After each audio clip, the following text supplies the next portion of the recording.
presentation of Fox Sports. We are Baltimore. We are Wisconsin.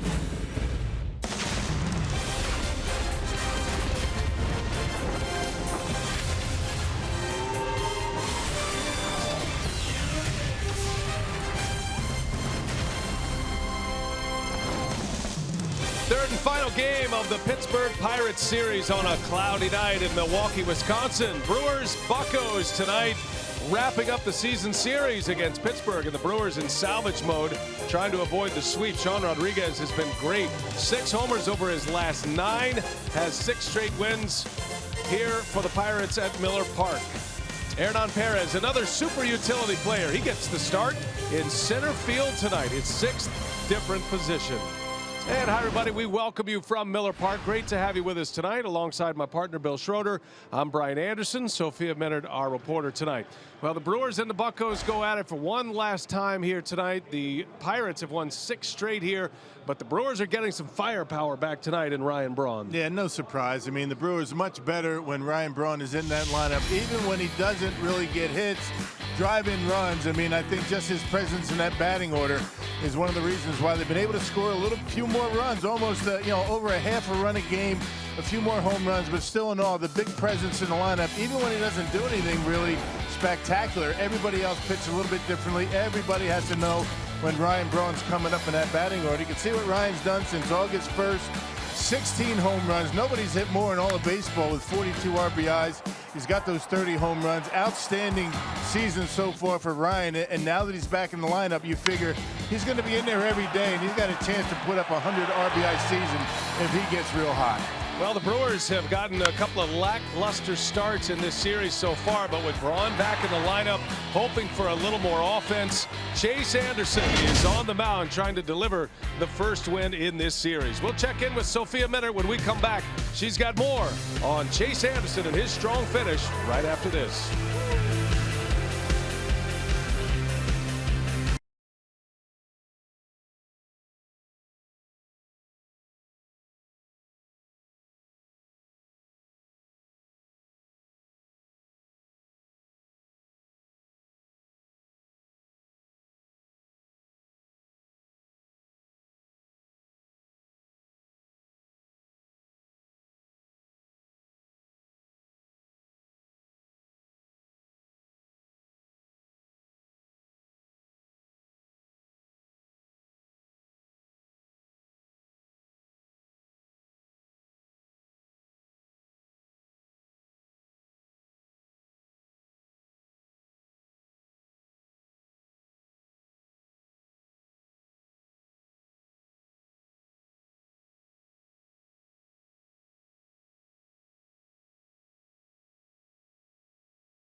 On Fox Sports Wisconsin.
Sports Wisconsin is brought to you by Menards.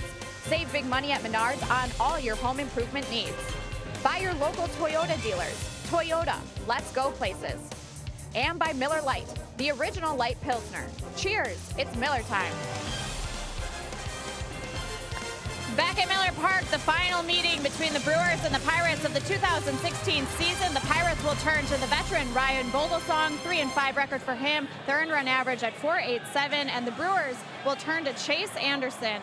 An 8-11 record, but he has been much better here over the final 2 months. And back here at Miller Park, I'm Sophia Minert. The Brewers looking to avoid their second straight sweep against the Pirates. The last time Pittsburgh was in town, they took their first ever 4-game sweep. And if they're going to avoid the sweep here tonight, they're hoping that Chase Anderson will be as effective as he has been over his last 11 games. A 4-1 record, the earned run average much better at .265. Just 48 hits allowed over 51 innings of work. And for Craig Counsell, certainly you know that the fastball and the changeup are Anderson's go-to pitches, but he's been more effective lately because of mixing in the curveball more, something he'd like to see here tonight against the Pirates.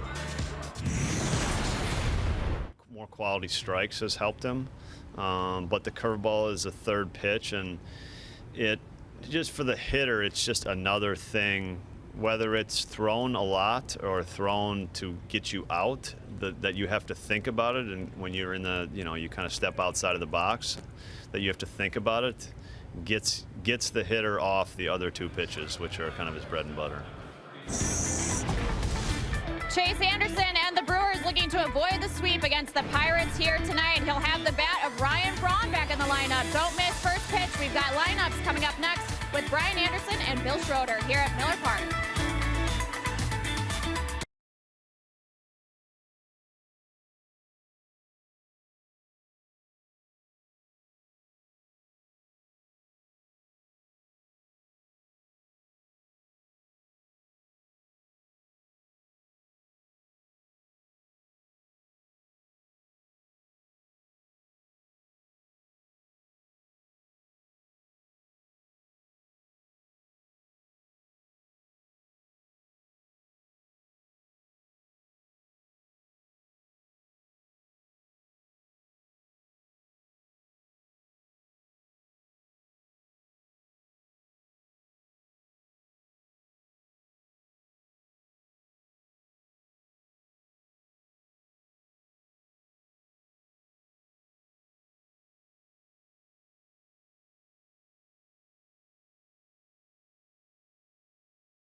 Got him.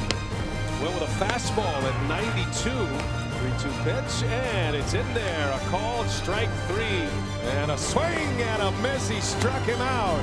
5th strikeout for Anderson.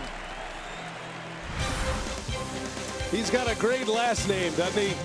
Chase Anderson on the Miller Park mound tonight for one final time in 2016. He'll have another start on the road, but he's hoping to finish off the home schedule on a high note as he matches up against the Pirates tonight. Tonight's telecast on Fox Sports Wisconsin presented by Potawatomi Hotel and Casino. Roof is all closed up. Rainy day in Milwaukee. And we're ready for baseball tonight. 76 degrees outside. Brian Anderson, Bill Schroeder, Sophia Minert. Tonight's game being produced by Brent Reland, and directed by Mark Vittorio. Ryan Mikulajic down there as well, doing whatever he does. Clint Hurdle is the skipper of the Pirates. They have won 6 consecutive games here at Miller Park. They had lost 9 in a row before this winning streak. Taking the first 2 in this series, they look for the sweep tonight. Hurdle's batting order tonight, courtesy of Potawatomi. He's got Adam Frazier, Starling Marte, and Andrew McCutchen at the top. Gregory Polanco, Jung Ho Kang, and Sean Rodriguez in the middle, with David Freese, the former Cardinal, Francisco Cervelli catching, Ryan Vogelsong on the mound. Chase Anderson making his 29th start, 30th appearance of the season. He did work one time out of the bullpen. That was in Seattle. 8-11, a 447 earned run average. He's been very good.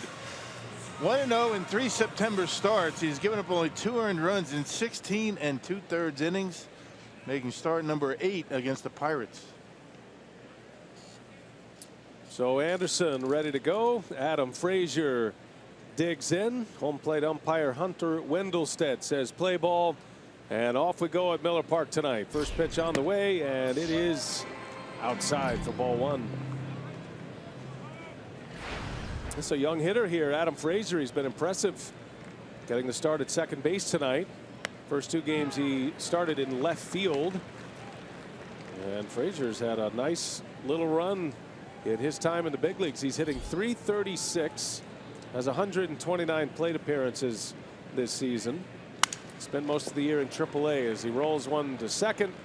A broken bat and out number 1. That's how the night begins for Chase Anderson. Now we check out the Menards defense. A little bit of a surprise in that outfield. Hernan Perez still another start at another position, starting in center field for the first time. He's got Braun and Santana on either side. VR, Arcia, Jeanette, and Carter from third to first, and Martin Maldonado doing the catching for Chase tonight. Ryan Braun back in the starting lineup. Good to have him back, and congratulations to Ryan and his wife Larissa, welcoming in their second child on Monday, Grayson. So his first game as a father of 2, and let's hope he still has a lot of hits in him the rest of the season. Not as much of a change as it is the first kid. That is an adjustment, maybe not the second. Starling Marte's in the lineup tonight. He returns as Braun returns. Marte has had a back problem. He did pinch hit last night, if you want to call it that. He actually went to the plate and took 3 pitches, all strikes, and did an about face and went to the dugout. Yeah, didn't have his heart in that at bat, did he? And the Brewers are hoping that he's going to do the same here tonight. An all-star this year, Starling Marte. Even Clint Hurdle had to laugh about that at bat last night. 1-2 the count. Back in his familiar spot in left field tonight, Marte. And a little excuse me swing for a foul ball. That would be the symbol of an emergency hack. And has to laugh himself at that. Able to stay alive, though. I'm not sure he's 100%. He's not been 100% with that back injury. We're at the end of the season. And we'll see how he runs. We'll see his follow through on his swings. He's had a good year. As I mentioned, he made the All-Star team this season and is starting to push McCutchen a little bit as Pittsburgh's best player. I think McCutchen's down tick this season. Has Marte in that role this year, although there's no question that McCutchen is still the leader of this ball club. 1-2 pitch, little jam shot. That's going to fall for a base hit. Yeah, just when you think he's not really feeling all that great, able to muscle one into center field. You know, there's no way that the Pirates would let him play if he wasn't 100% or at least good enough to go. The training staff would not allow that. And given the Pirates are pretty much out of the playoff race, they're not mathematically out, but it'll take a miracle. You figure if he wasn't right, they wouldn't have him in there. And fastball inside, and Marte able to fight it off into center field. Well, what we've seen so far in this series, the 2 managers are managing hard. They're managing as if it was a playoff game. Both sides, a lot of matchups late and some double switches and all the things you would see in a contending situation. And Hurdle's not going to, wave the white flag until he is officially eliminated. And as Rock mentioned, the Pirates, albeit a breath, they still have a breath. They are fighting for that wild card spot right now. They're 3.5 back. And there are 3 teams occupying the 2 spots. There's a 3-way tie right now in the National League wild card. The Mets, the Giants, and the Cardinals. And so the Pirates are 3.5 back of those 3 teams. So 2 of them would have to falter. The Pirates obviously would probably need to win most of their games, maybe all but 1 or 2 the rest of the way, with 10 to play. 2-0 to McCutchen. He's been a tough out in the first inning of this series. Drove in a couple of runs in the opener and then hit a home run last night in the first inning. Well, he turned around a Jimmy Nelson fastball big time on the inside corner and hit a bomb down the left field line. He has got lightning quick hands, and don't be surprised if he's going to swing 3-0 here.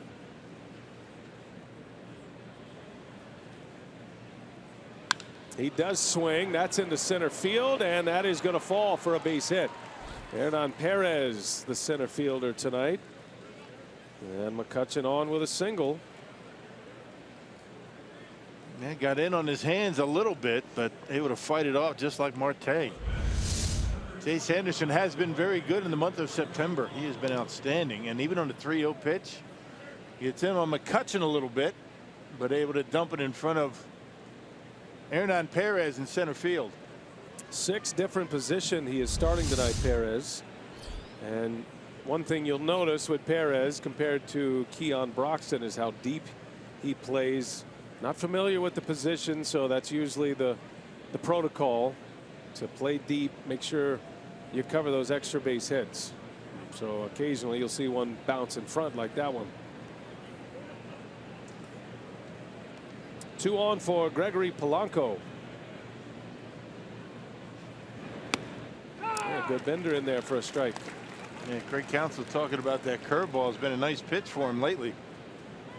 To go along with the the 4-seamer, the 2-seamer, and a very good changeup that Chase has. He's got that changeup just about every time out. But when he's able to throw the curveball for strikes and throw it often, that's when he has his good starts. No balls and a strike. Looking for a double play ball here, and he zips a fastball in for strike 2. Polanco, a .262 hitter with 22 homers, has 85 runs batted in this season. Not a guy who walks an awful lot. On base percentage of .326.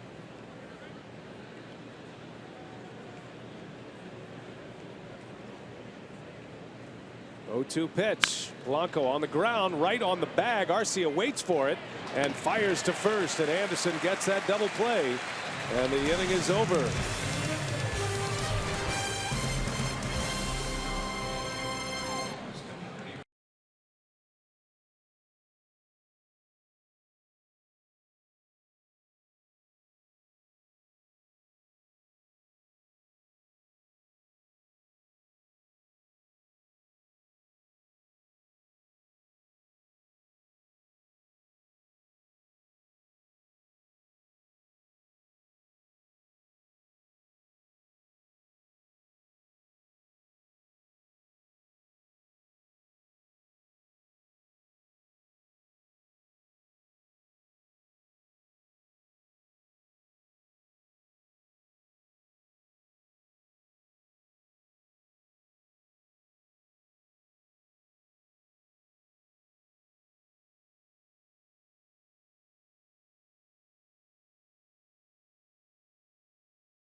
double play ball to end the inning, and behind that rail is second-year skipper Craig Counsell, the Milwaukee native, Whitefish Bay to be exact.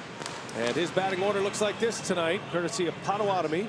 VR back in the leadoff spot, Jeanette, then Braun, and then in the middle goes Carter, Santana, and Perez.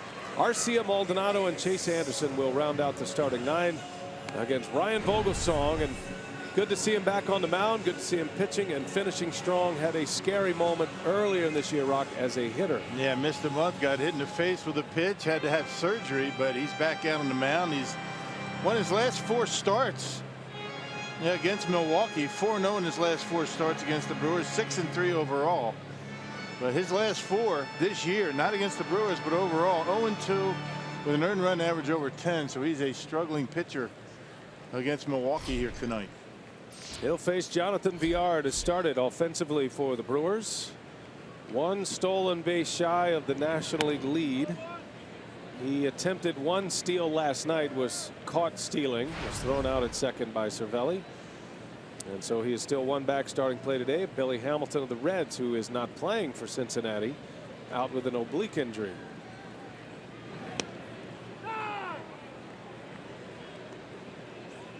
Jonathan had a hit last night, drove in a run. Comes in with 56 RBIs. He has hit a career high 16 home runs this season. He's 3rd on the ball club in homers. And a wave and a miss. 1-2 the count. Interesting study as a leadoff hitter because he does strike out a lot, but he does get on base quite a bit.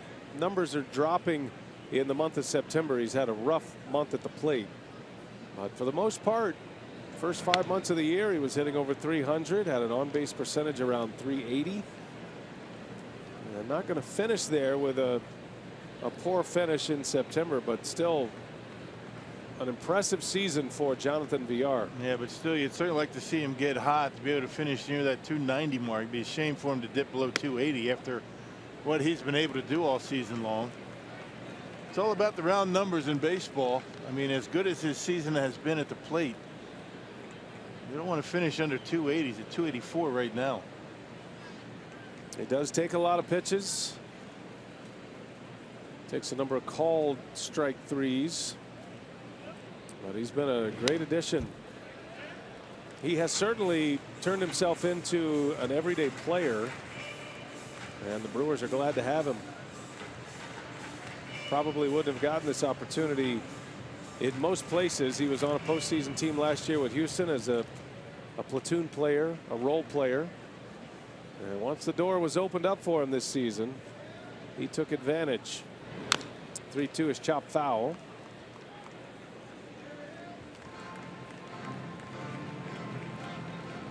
Well, certainly in the mix next year. No telling what position it's going to be at. Well, tonight VR is playing 3rd base. Counsell said he likes him at 2nd base as well, but they want him to get more familiar with 3rd the rest of this season as he takes ball 4, and the Brewers get a lead man on. And now we will watch VR to see if he is off and running here shortly. Well, let's check out the Pirates Menards defense for tonight. Starling Marte gets his first start in the series. He's in left, McCutchen in center, Gregory Polanco in right, Gung at 3rd, Sean Rodriguez. Here's a guy that plays all over the place as well. Adam Frazier at 2nd base, David Freese at 1st, and Francisco Cervelli behind home plate for the 3rd consecutive game here at Miller Park. Jordy Mercer was in the original starting lineup, and he was a late scratch. So Sean Rodriguez moves over to play short. That's why Frazier is in at 2nd base tonight.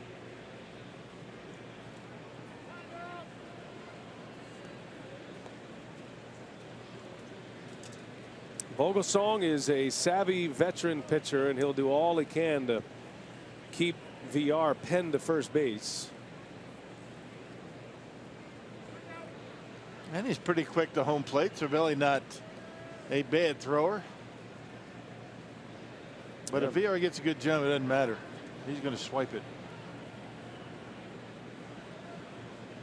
He thought he had a stolen base last night, probably did as well on an 0-0 count. First pitch to Jeanette, and Jeanette fouled it off. And then he ran later in the at-bat and was thrown out. So I would imagine Scooter is cognizant of the fact that VR has a chance to lead the league in steals, and there's that fine line for a hitter. You want to give your base runner a chance to try to steal a base, but you don't want to get yourself too deep in a hole either. I took that one, but it was right on the outside corner, marginal outside, so it wasn't Scooter being patient for VR. There he goes. There he goes, and no throw, and there it is. Jonathan VR has now tied Billy Hamilton for the National League lead. Number 57 for VR. Yeah, couldn't get it out of his glove. Cervelli tried to be a little bit too quick. Not sure it would have mattered anyway. That's a big lead, good jump, and Cervelli not able to get the ball in his hand for a throw.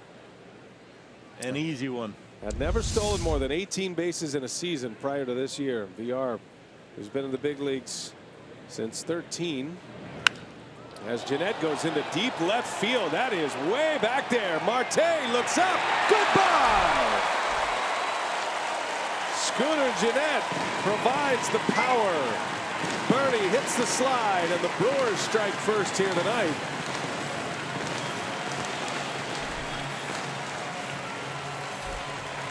Hey, Scooter showing some really good opposite field power lately.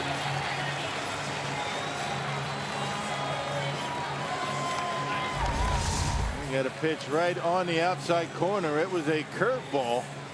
Not sure why opposition's throwing him curveball. He was wearing out curveballs in Wrigley Field. Curveball, outer half, and drives it out of here to left field. So the Brewers get what they needed, an early lead. Scooter Jeanette now with 128 hits on the year. That is a new career high. And it's a 2-run blast as Ryan Braun tracks one in for a strike. Has not started a game since Saturday. Had the day off Sunday in Chicago. The Brewers had a team day off Monday. His baby was born. And he hasn't been here the last 2 nights. So this is first time he's seen live pitching since Saturday afternoon in Chicago. And usually that doesn't really affect Ryan too much. I mean, when he gets days off, he's normally pretty good the next day. And he's back in that starting lineup. And we'll see if Craig Counsell has him in the lineup every day the rest of the way. Ryan, 12 RBIs shy of a 100 RBI season. Certainly within reach. He's had a 7 RBI game this year. 0-2 the count, and Braun chases one. Down he goes on strikes. First out for Vogelsong is a strikeout of Ryan Braun. And he put that curveball down where he wanted to throw it to Scooter Jeanette.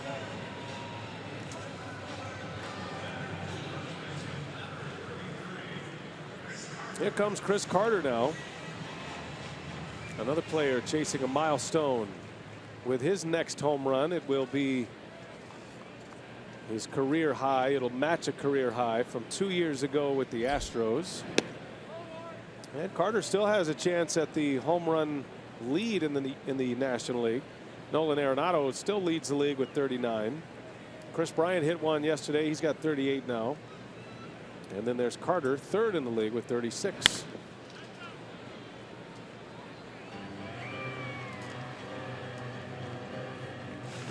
Carter's another guy who has a chance, an outside chance, but a chance at 100 RBIs. He's sitting on 87. He's played just about every day this year. He's been very durable.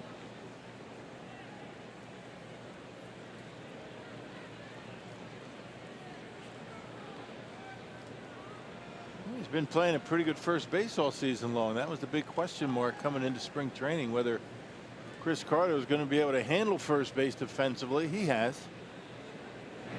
He's made some errors, but for the most part, he's done a good job over at first.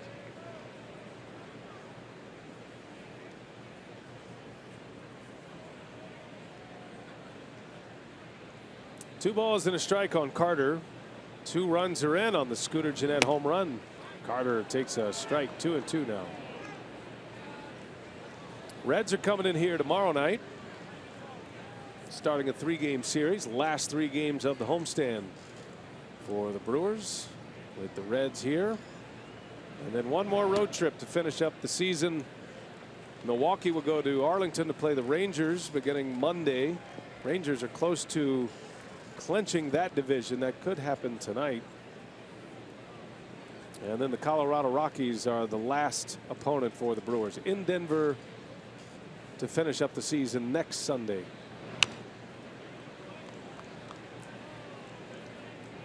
National League home run race as it looks right now. Arenado 38, Bryant with 37. Bryant looks like a potential MVP. Maybe comes down to he and Anthony Rizzo, maybe Daniel Murphy in that list. And then Chris Carter with 36. It'd be nice to see Chris Carter even himself up with Arenado to set up that nice final series at Colorado for the Brewers. That'd provide some interesting content. The home run crown.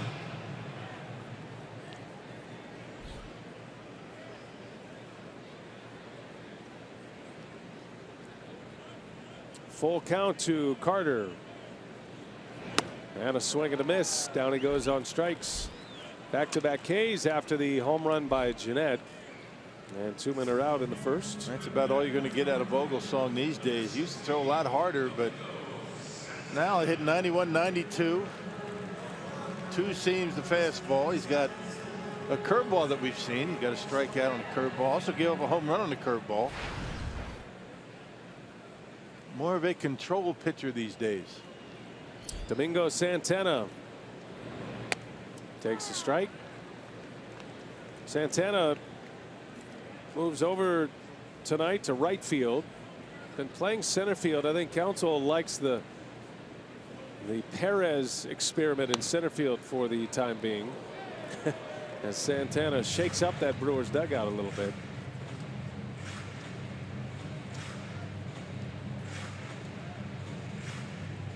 Domingo probably more suited for right field.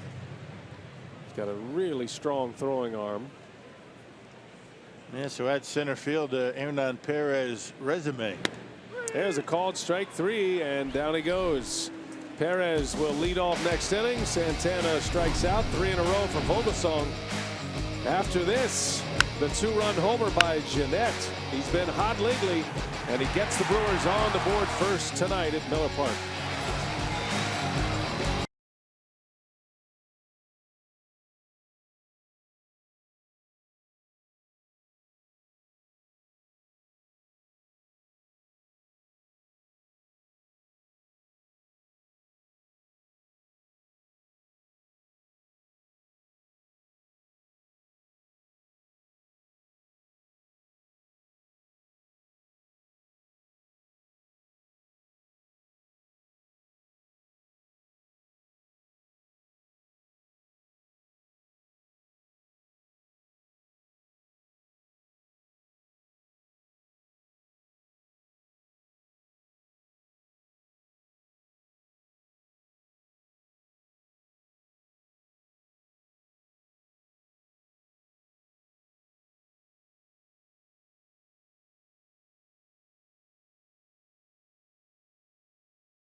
Chase Anderson back to work. Jung Ho Kang will lead it off for Pittsburgh. Kang, Rodriguez, and Freeze. First 3 up for the Pirates.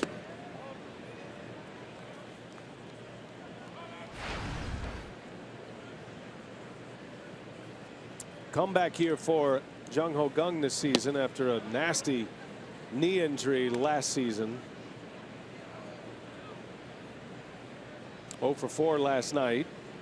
He's actually down a little bit at the plate. He's 1 for his last 16.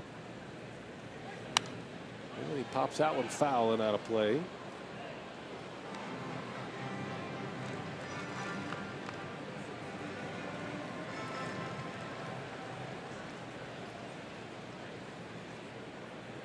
Two balls and a strike.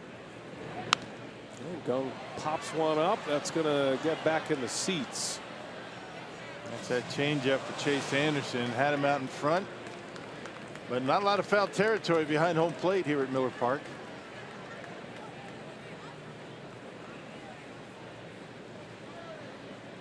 Making it an even better hitter's ballpark.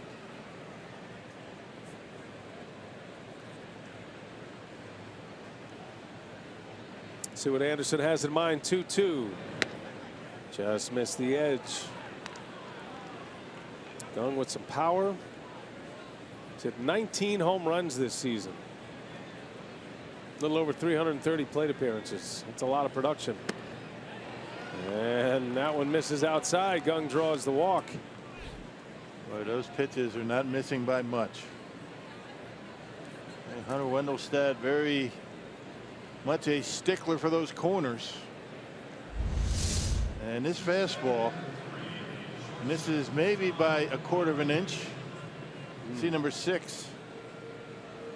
That's either a real good eye by Kang or he's real lucky.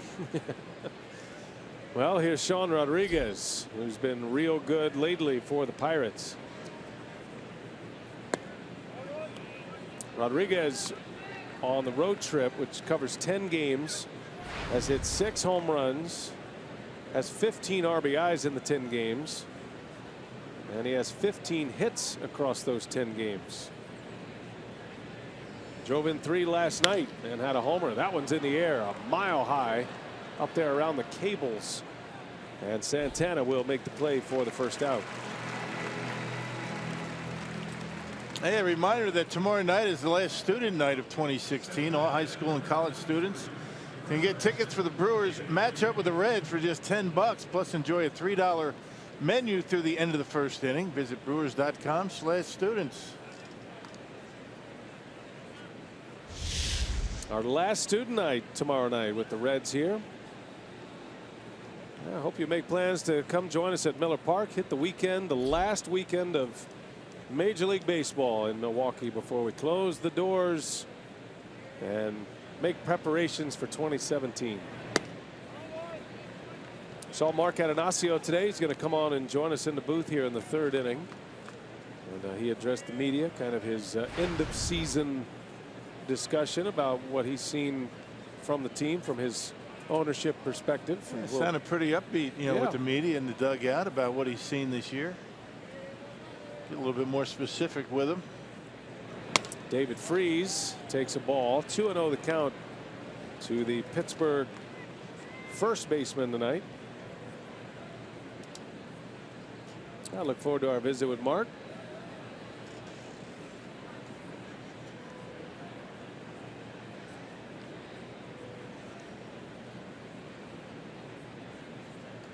Two and nothing on Freese. Got a runner at first. That's in there. A strike. He likes that low strike. Pretty stingy on the corners, but a little liberal on the low part of the strike zone. There you see it.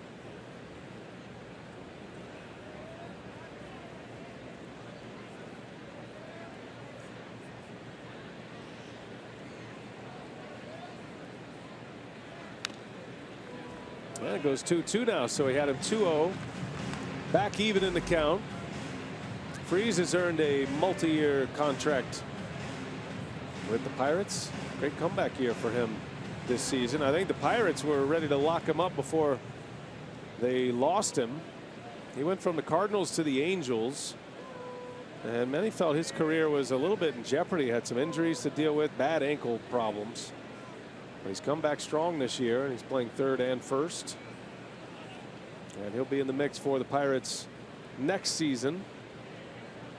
Pittsburgh has a chance to make it a quick flip they could be very good next year. They've had some key injuries, specifically to their starting pitching and their ace, Garrett Cole.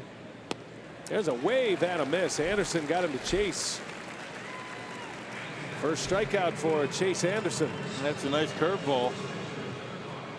And again, that's a big pitch for Anderson. When he's able to throw that along with the other stuff that he has, that's when he comes up with his good outings. That's a perfect pitch, good location right at the bottom of the strike zone. And you see the rotation, almost a 12-to-6 rotation going straight down. He's got the changeup, but uses that slow curve as a change of pace as well. And Freese was way out in front. 2 gone now. Still a runner at first. Here is Cervelli, the 8th place hitter.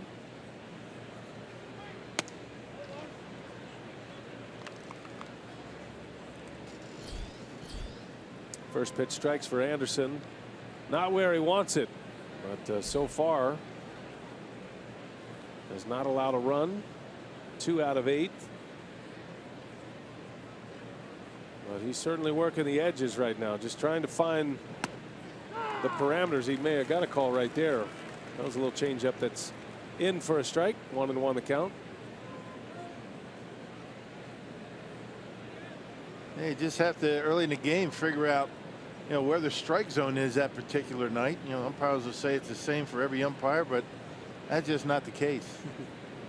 Strike is a strike, Schrades. Yeah, that's Bruce Fleming. That's what he tells us.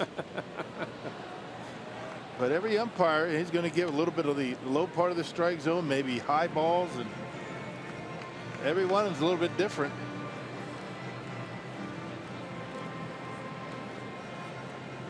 And it's up to the catcher to figure out what that is that particular night. Now, these guys have reputations, and you know that when Hunter Wendelstedt is behind home plate, Martin Maldonado very familiar with him, and he will say that he likes the low strike even before the game starts. 1-2, and there's the curveball again. Anderson strikes out Cervelli. Nice inning. Leadoff walk, comes right back. 3 up, 3 down after that, and 2 punch outs. First 2 of the game for Chase, and that's what he's got the Pirates doing in the 2nd inning.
Over the Pirates as we head to the 2nd here. Hernan Perez leading off this inning for the Brewers and making his first start of the season in center field. And manager Craig Counsell saying it was actually watching Perez shake balls in center field during batting practice that inspired the move to putting him in the outfield. And for as well as he's done in right field, he said, and his versatility, he said it was something with the injuries to Keon Broxton and Kirk Neuenhuis that they felt that there was something that they could explore, seeing him in center field now. So he has now started at every defensive position but left field and catcher this season, and it led guys to a more interesting conversation about utility players and the super utility role. And Counsell said he doesn't really like that label because he feels it indicates that he's not a regular player. And so with a guy like Perez, he said the versatility is really what matters. And he feels like he doesn't need a regular position at this point. Yeah, that was the label that Craig Counsell had when he was a player, a utility player, which is basically a bench player who can spell certain spots or in case of an injury. But I think that has been redefined these days as Perez right on cue, a base hit, clean single to center field. And Perez is aboard. He's had a terrific season tonight. He's starting in his 6th position, as Sophia said. He's actually played 7 different positions. And Rocky, get into a little bit of the instincts tool for Hernan Perez when you talk about him as a center fielder. Yeah, just a good athlete. I mean, they say that center field a little bit easier to play, reading balls off the bat than, you know, the corner positions. But I can't believe there's been too many Brewers that have started at each infield position and each outfield position in franchise history in the same season. Not so much starts, but just played out there. That's a pretty unique thing to be able to do. Well, as a matter of fact, our buddy Rick Ramirez researched a note that he is the first Brewer to play each infield and outfield position during a game in the same season in franchise history. Now, another guy who's done that is in the ballpark tonight, Sean Rodriguez of the Pirates. He's done it this year. Arcia on the ground to second, might be 2. And the throw to first is late, so Arcia beats it out, avoids the double play. That'll wipe Perez from the bases. And Arcia on with a fielder's choice. So he is in pretty exclusive company himself. He's in company alone. Now there is another Brewer, a current Brewer, who played in all 9 positions, but he did it as an Astro. That would be Jake Elmore back in 2013. All 9. Elmore played in all 9 at some point in the season. There's Jake. And Perez has played 7. Here's Maldonado with one away. Yeah, so with Perez and Sean Rodriguez tonight, the Pittsburgh center fielder, or rather shortstop tonight, these are 2 guys that have played 14 positions. And I think the key to that, both are by trade shortstops. They came up as shortstops. And now they've put strong value on their careers by their versatility and their numerous gloves. How many gloves would you have to play 7 different positions, would you say? 3? Yeah, well, you need a first baseman's mitt. You could probably get away with the same glove on the infield, maybe a different glove in the outfield. So maybe 3, 4. Got to have backup gloves at each position. So that bag that he carries around on the road, pretty heavy. He's probably got 2 of them. The Hernan Perez collection in there somewhere. Got his center field glove on tonight. Maldonado had a good game in the opener of this series on Tuesday. Hit a home run. Had the day off yesterday.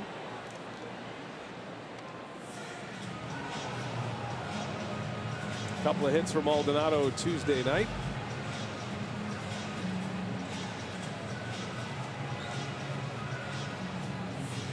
Most have him as a backup. Most experts you talk to, most scouts. Perez got this opportunity post Jonathan Lucroy to prove he is an everyday player.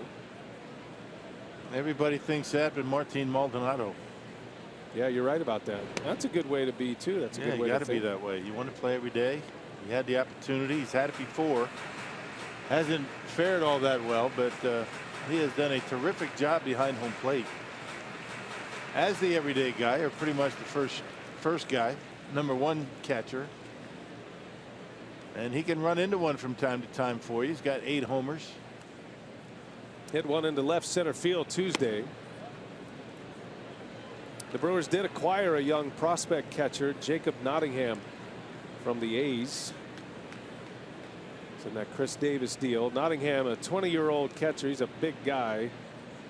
He spent the year in Double-A Biloxi this season. You figure he's still a few years away, and you never know what he's going to turn out to be. Prospects are unproven. Yeah, best part of his game that we saw in spring training was his bat. I mean, he's got a good arm. Talking about Nottingham now, and he's got some things to learn behind home plate. So that catching job is open. You figure for at least one more year. If Nottingham trends like they hope he will, it's at least one more. I don't think we're going to get into a situation like we had with Lucroy and Maldonado, where Lucroy did most of the catching. It's going to be a bit of a revolving door, and Maldonado is trying to lay his claim on that spot. Powerball home run number 8 coming Tuesday.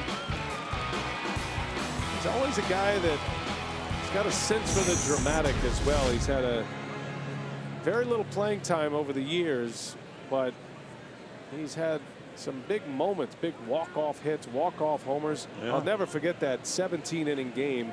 He caught all 17 innings and then hit a walk-off home run in the bottom of the 17th to end it last season.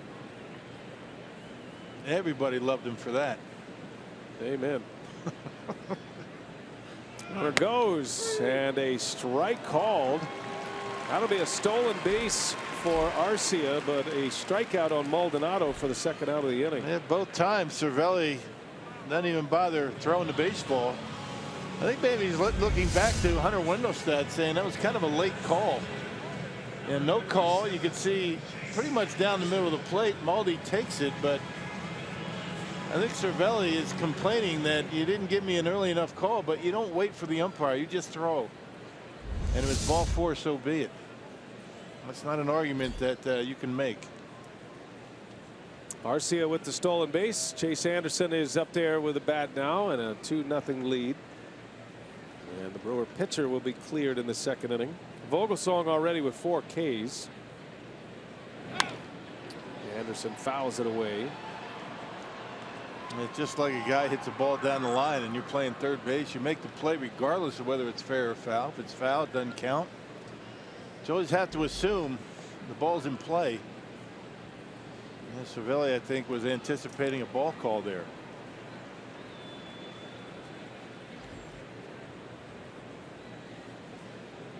Brewers have 2 steals against Cervelli tonight. VR stole a base earlier to tie the National League lead.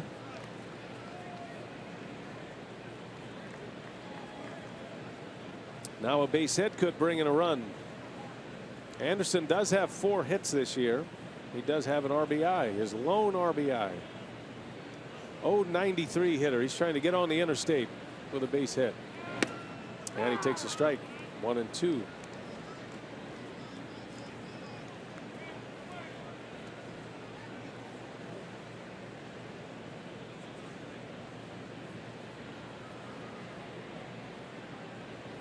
Arcia ready to run at second.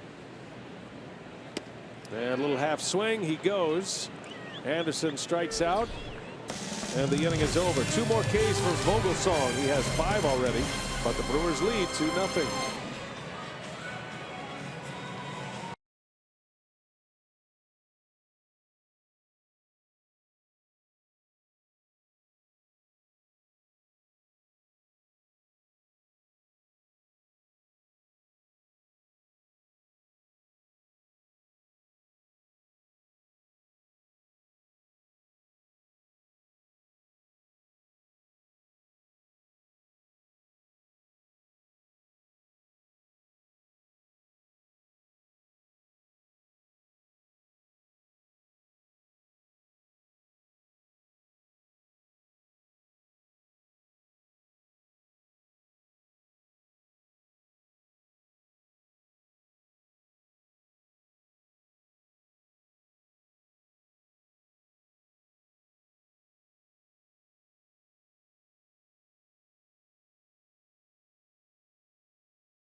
Milwaukee Brewers baseball on Fox Sports Wisconsin is brought to you by Hupy and Abraham.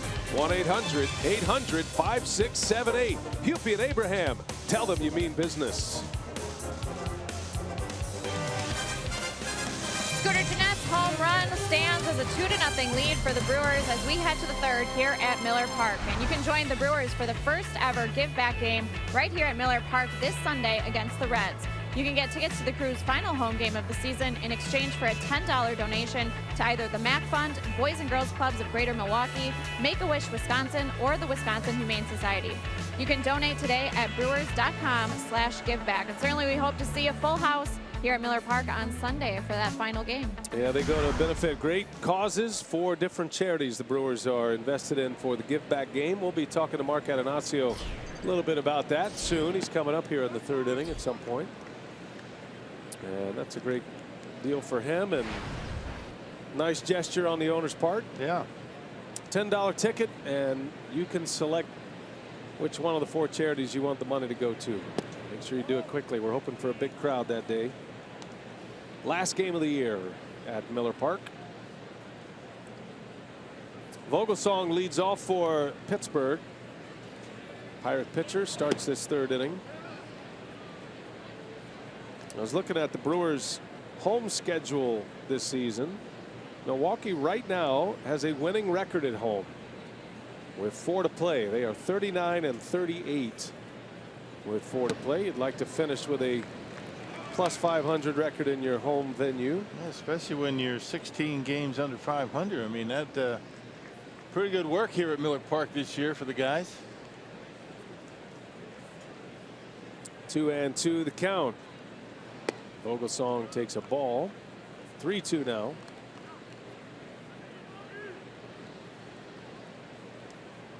See, Vogelsong wears that brace across his jaw.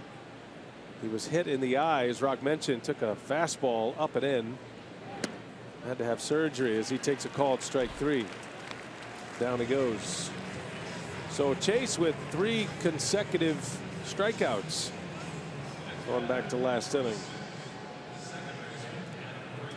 Yeah, but he gets the inside corner on Vogelsong right there. So he's got good command. Putting the ball in the corners, and he's got that curveball working. More curveballs so far tonight than changeups. That's always a good sign for Chase Anderson. Second time around now. Here's Adam Frazier. Pirates go 2 for 8. First time through the batting order. Anderson wiped out one of those hits. Both of the hits were singles, by the way. Chase wiped out one of them with a double play. And he has 3 strikeouts first time through the order. Frazier broke his bat, grounded out to second in the first. Good looking young hitter out of Mississippi State, Adam Frazier. He's got a nice nice short stroke, but a couple of curveballs gets him. That curveball is a good pitch for him. That's now 4 strikeouts for Chase, 4 in a row. And getting him looking on a good curveball, getting plenty of the plate on the inside corner, actually. Just high enough. Look at that cluster of pitches on Fox Tracks. Yeah. And normally that's where lefties like it. I mean, that's a true curveball right there, going straight down. We're pretty close. So 2 men are out, back-to-back Ks. And here is Marte. Had a hit his last time up, a single. He's been tough on Chase Anderson in his career. Starling Marte is now 7 for 13 against Chase Anderson, hitting over 500.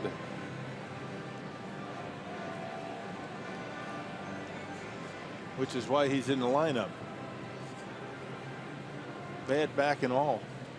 Clint Hurdle said it's a Marte partay tonight. I didn't see Hurdle's original lineup. He had Jordy Mercer in there originally. I'm not sure where the change was. Probably second base, I'm guessing. Frazier was probably not in the original lineup. I had it, but I threw it away. Oh, there was actually one produced. Yeah. All right. Yep. Breaking news. Rodriguez was at second a birdie is telling me. Yeah, I got it here. Your crumpled up lineup. Yep. There it is. You want it? A little food on it. Spit in the trash. Appreciate it. Some gravy. This looks like Bob Uecker's original scouting form that turned him into a broadcaster. Yeah, I threw it away. I didn't know you were going to be, referring to it, so I wouldn't have done that. Normally, I didn't even know they produced one. So yeah, Rodriguez was at second. So Frazier's the one. I'll take that from you.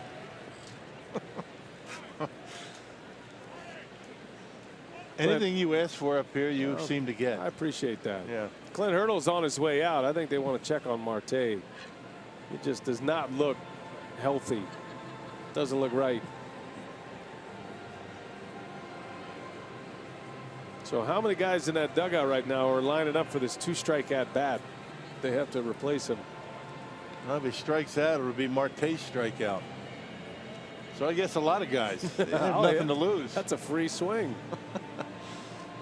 It's just been that kind of year for the Pirates. They've just been unable to get going. A lot of injuries to key players. McCutcheon's had a down year, and that swing grabbed him a little bit. You could see him. Yeah, even his first at bat. I mean, he's not really feeling free and easy, and that's going to be it for him. Might have talked his way into the lineup tonight. Well, he got his hit, and it's like Matt Joyce grabbing a bat. And just not right. Just something grabbing him. Joyce has been one of Hurdle's best pinch hitters. Going to need somebody to stay in to play left field as well. So if Joyce strikes out, it's going to be Marte's strikeout. If he does anything else, it's Matt Joyce's at bat. It's all gravy for Matt Joyce. Let's put it that way. Except he makes an out. Other than a strikeout. So is this a spot where you just swing for the fences? Joyce has actually been impressive off the bench this year. He's had a record-setting year as a pinch hitter. His 21 walks as a pinch hitter is a new major league record. He has 15 RBIs as a pinch hitter, which leads all of baseball.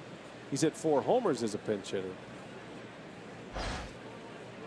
He just broke a record that was held by Greg Norton of the Braves from the '09 season and Matt Franco from the 1999 season with the Mets. They had 20 walks as a pinch hitter, so Joyce owns that record himself. That's kind of cool to own a major league record. Wasn't Matt Franco Kurt Russell's nephew? I think there's a connection with those two. Remember, he used to show up in the dugout all the time. Yeah, I'm not a People magazine guy. I'm not sure. I think that made it into the sports pages. Joyce takes a ball, and now he's worked it to a 3-2 count.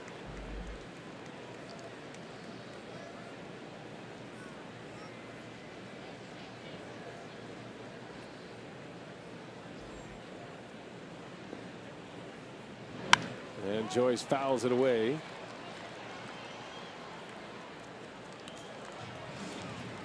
I had a celebrity encounter with Kurt Russell at a golf tournament once. Is that right? I was told to go to Kurt Russell discreetly, tell him his fly was down because he's playing golf on television. There's a drive into right field, but right there is Santana. Did you tell him? I did. I said XYZ, Kurt.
Left field for Marte after he lined out to right. That ended the Pirate third.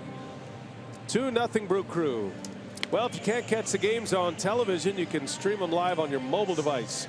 It's the all-new Fox Sports Go app. Download the app, take Fox Sports Wisconsin and Brewers baseball with you wherever you go. Well, Brewers have a 2-0 lead. Scooter Gennett with a 2-run home run. 2 hits in the game. Perez has one of them. Jonathan Villar had a leadoff walk and a stolen base his first time around.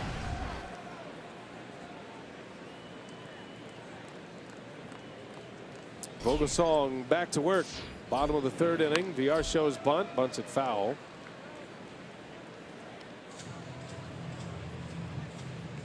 The heavily padded Jonathan Villar from head to toe. Yeah.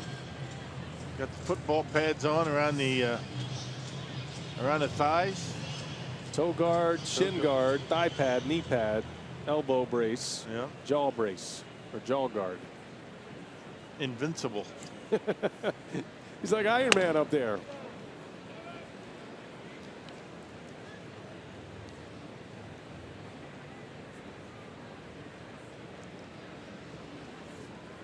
Ball and a strike on Villar.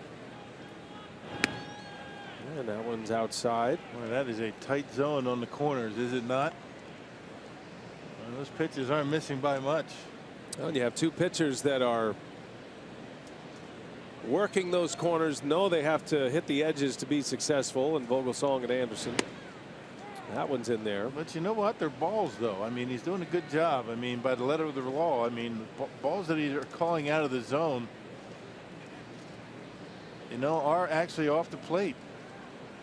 The difference between 3 and 4 is the way Cervelli caught the pitch. And so umpires, they don't like the notion that a catcher can influence strikes, but it's a fact. Catchers who can stick the landings, catch it out in front of their body, but there's a fine line, you know, catching it out front and reaching where you risk getting hit by the bat.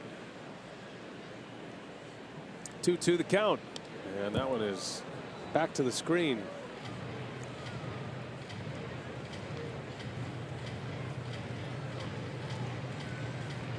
Cervelli's a good framer of pitches. It's easy to do when you have a guy who has great command. That's when it's fun to catch, and you kind of have an idea where it's going in the certain location. I mean, guys all over the place. There's no chance of framing. You're just trying to catch it. Cervelli just plops down on a knee on the outside corner, and that one was left in the middle. Villar fouls it back. When you see a catcher do that with 2 strikes, pretty good chance it's going to be a fastball. Yeah, ordinarily, you call a curveball, you got to be ready to block it, right, with 2 strikes. Is that something that you'd have time to let Villar know from the bench? Or you can whistle, maybe you can whistle if you see something like that. Here it is again.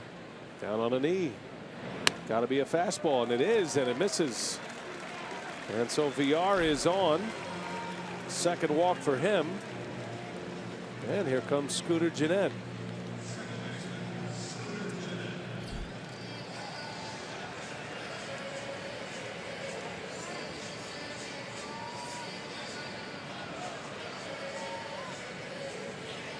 So Villar at the top of the list now, tied with Billy Hamilton of the Reds. Reds are in here tomorrow. Hamilton still injured. Starling Marte looks like he might be done for the season with that back injury. Tried to come back tonight. So it looks like Villar's race unless Hamilton can come back. If Hamilton plays, he's going to win the stolen base crown. He's on another level with stolen bases. He's just so fast. And he can steal multiples. But you wonder how often he will get on base even if he does come back. I mean, he's been out a while. Yeah, that oblique injury. It's not that easy. It's supposed to be a month out, which takes him through the season. There goes Villar. Gennett lets him run, throw to second, and this time it's in there, and Jonathan is out. Villar also leads the league in caught stealing, and he's wiped out here in the 3rd inning. It's a good throw by Cervelli. Yeah, got rid of that one quickly, and pretty easy call right there. Gets him easily at second base. Tripp Gibson, that was an easy one.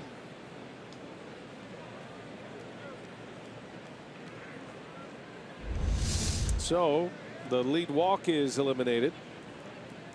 And here is Jeanette swinging a foul.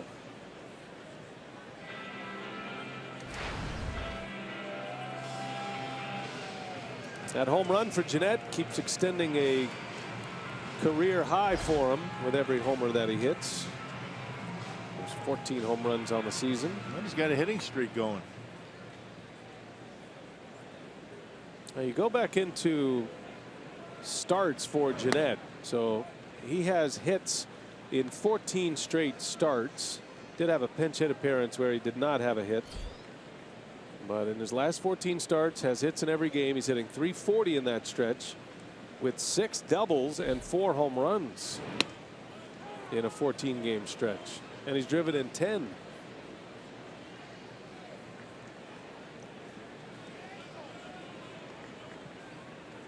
Started off very hot at the plate and then got injured, an oblique injury early in the season, late April into May. Came back, he struggled, but he's got it back now as he flies to left. And Joyce, his first opportunity, is out number 2.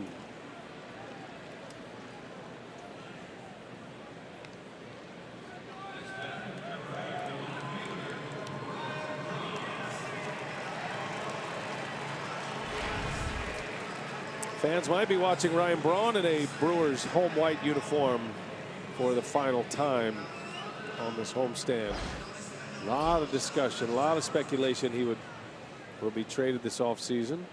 Braun's been very open about it. That's why it's been such news, because Mark Atanasio has been discussing it. Ryan's been discussing it. I think his agent has had it out there as well. So it's interesting that there'd be so much trade talk with a player who's not yet traded. And it all seems really matter of fact. Yeah, Mark was asked about it today before the ball game. Says it would be a tough decision for him. We'll have Mark on next inning. Adam McCalvy asked him the question, will Ryan Braun be in a Brewers uniform next year? And Mark said, I hope so. But it doesn't mean the Brewers aren't going to. I think that's what everybody's hoping. Search out a trade, and it's hard to think about the lineup without this kind of production. It's hard to replace a Ryan Braun in your lineup. 30 homers, 88 RBIs with 10 games left. He's top 10 in the National League in slugging, OPS, homers, and batting average.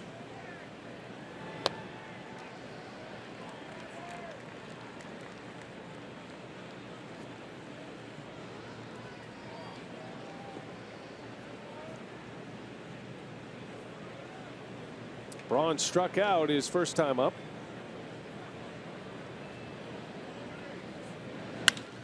That one's off the end of the bat, and Rodriguez makes the play.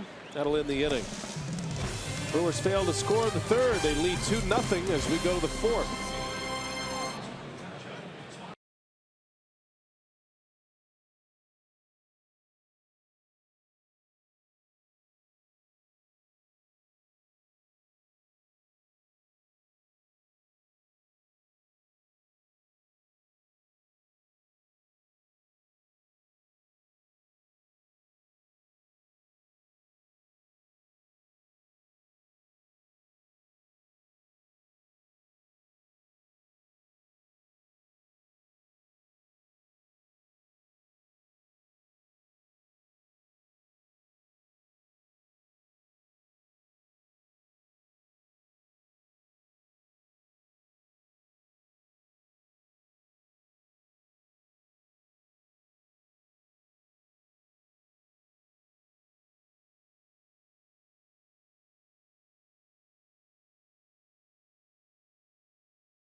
The Pirates, the Brewers trying to avoid the sweep. They have the 2-0 lead here in the fourth. Time now for our T-Mobile greater coverage of baseball. We start with some power hitting. Brian Dozier for the Twins yesterday set a new home run record as a second baseman with his 40th home run of the season. And Nolan Arenado for the Rockies continues to rake over his last 2 seasons, 125 or more RBIs back-to-back years. Only Albert Pujols has done that at the younger age than him.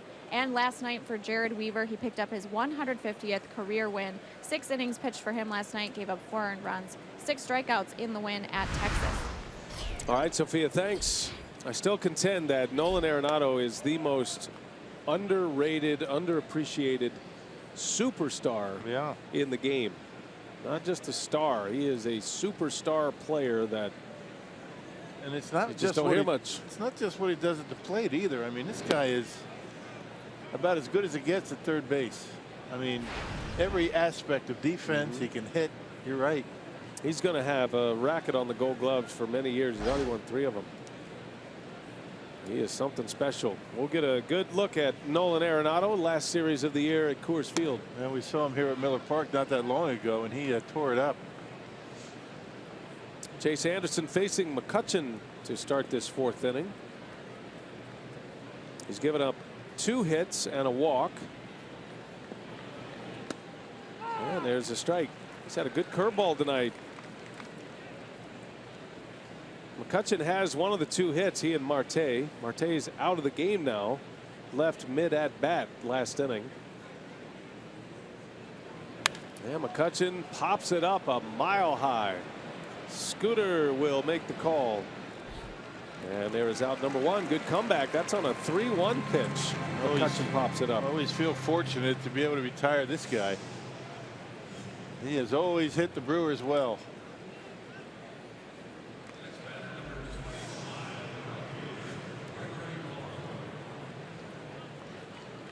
That'll bring up Gregory Polanco now.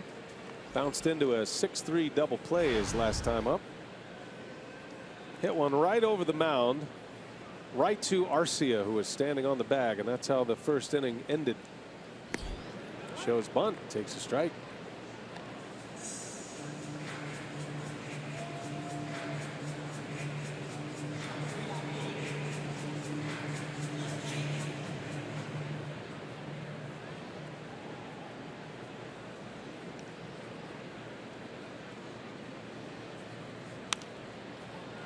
Pop foul. 0-2 now on Polanco.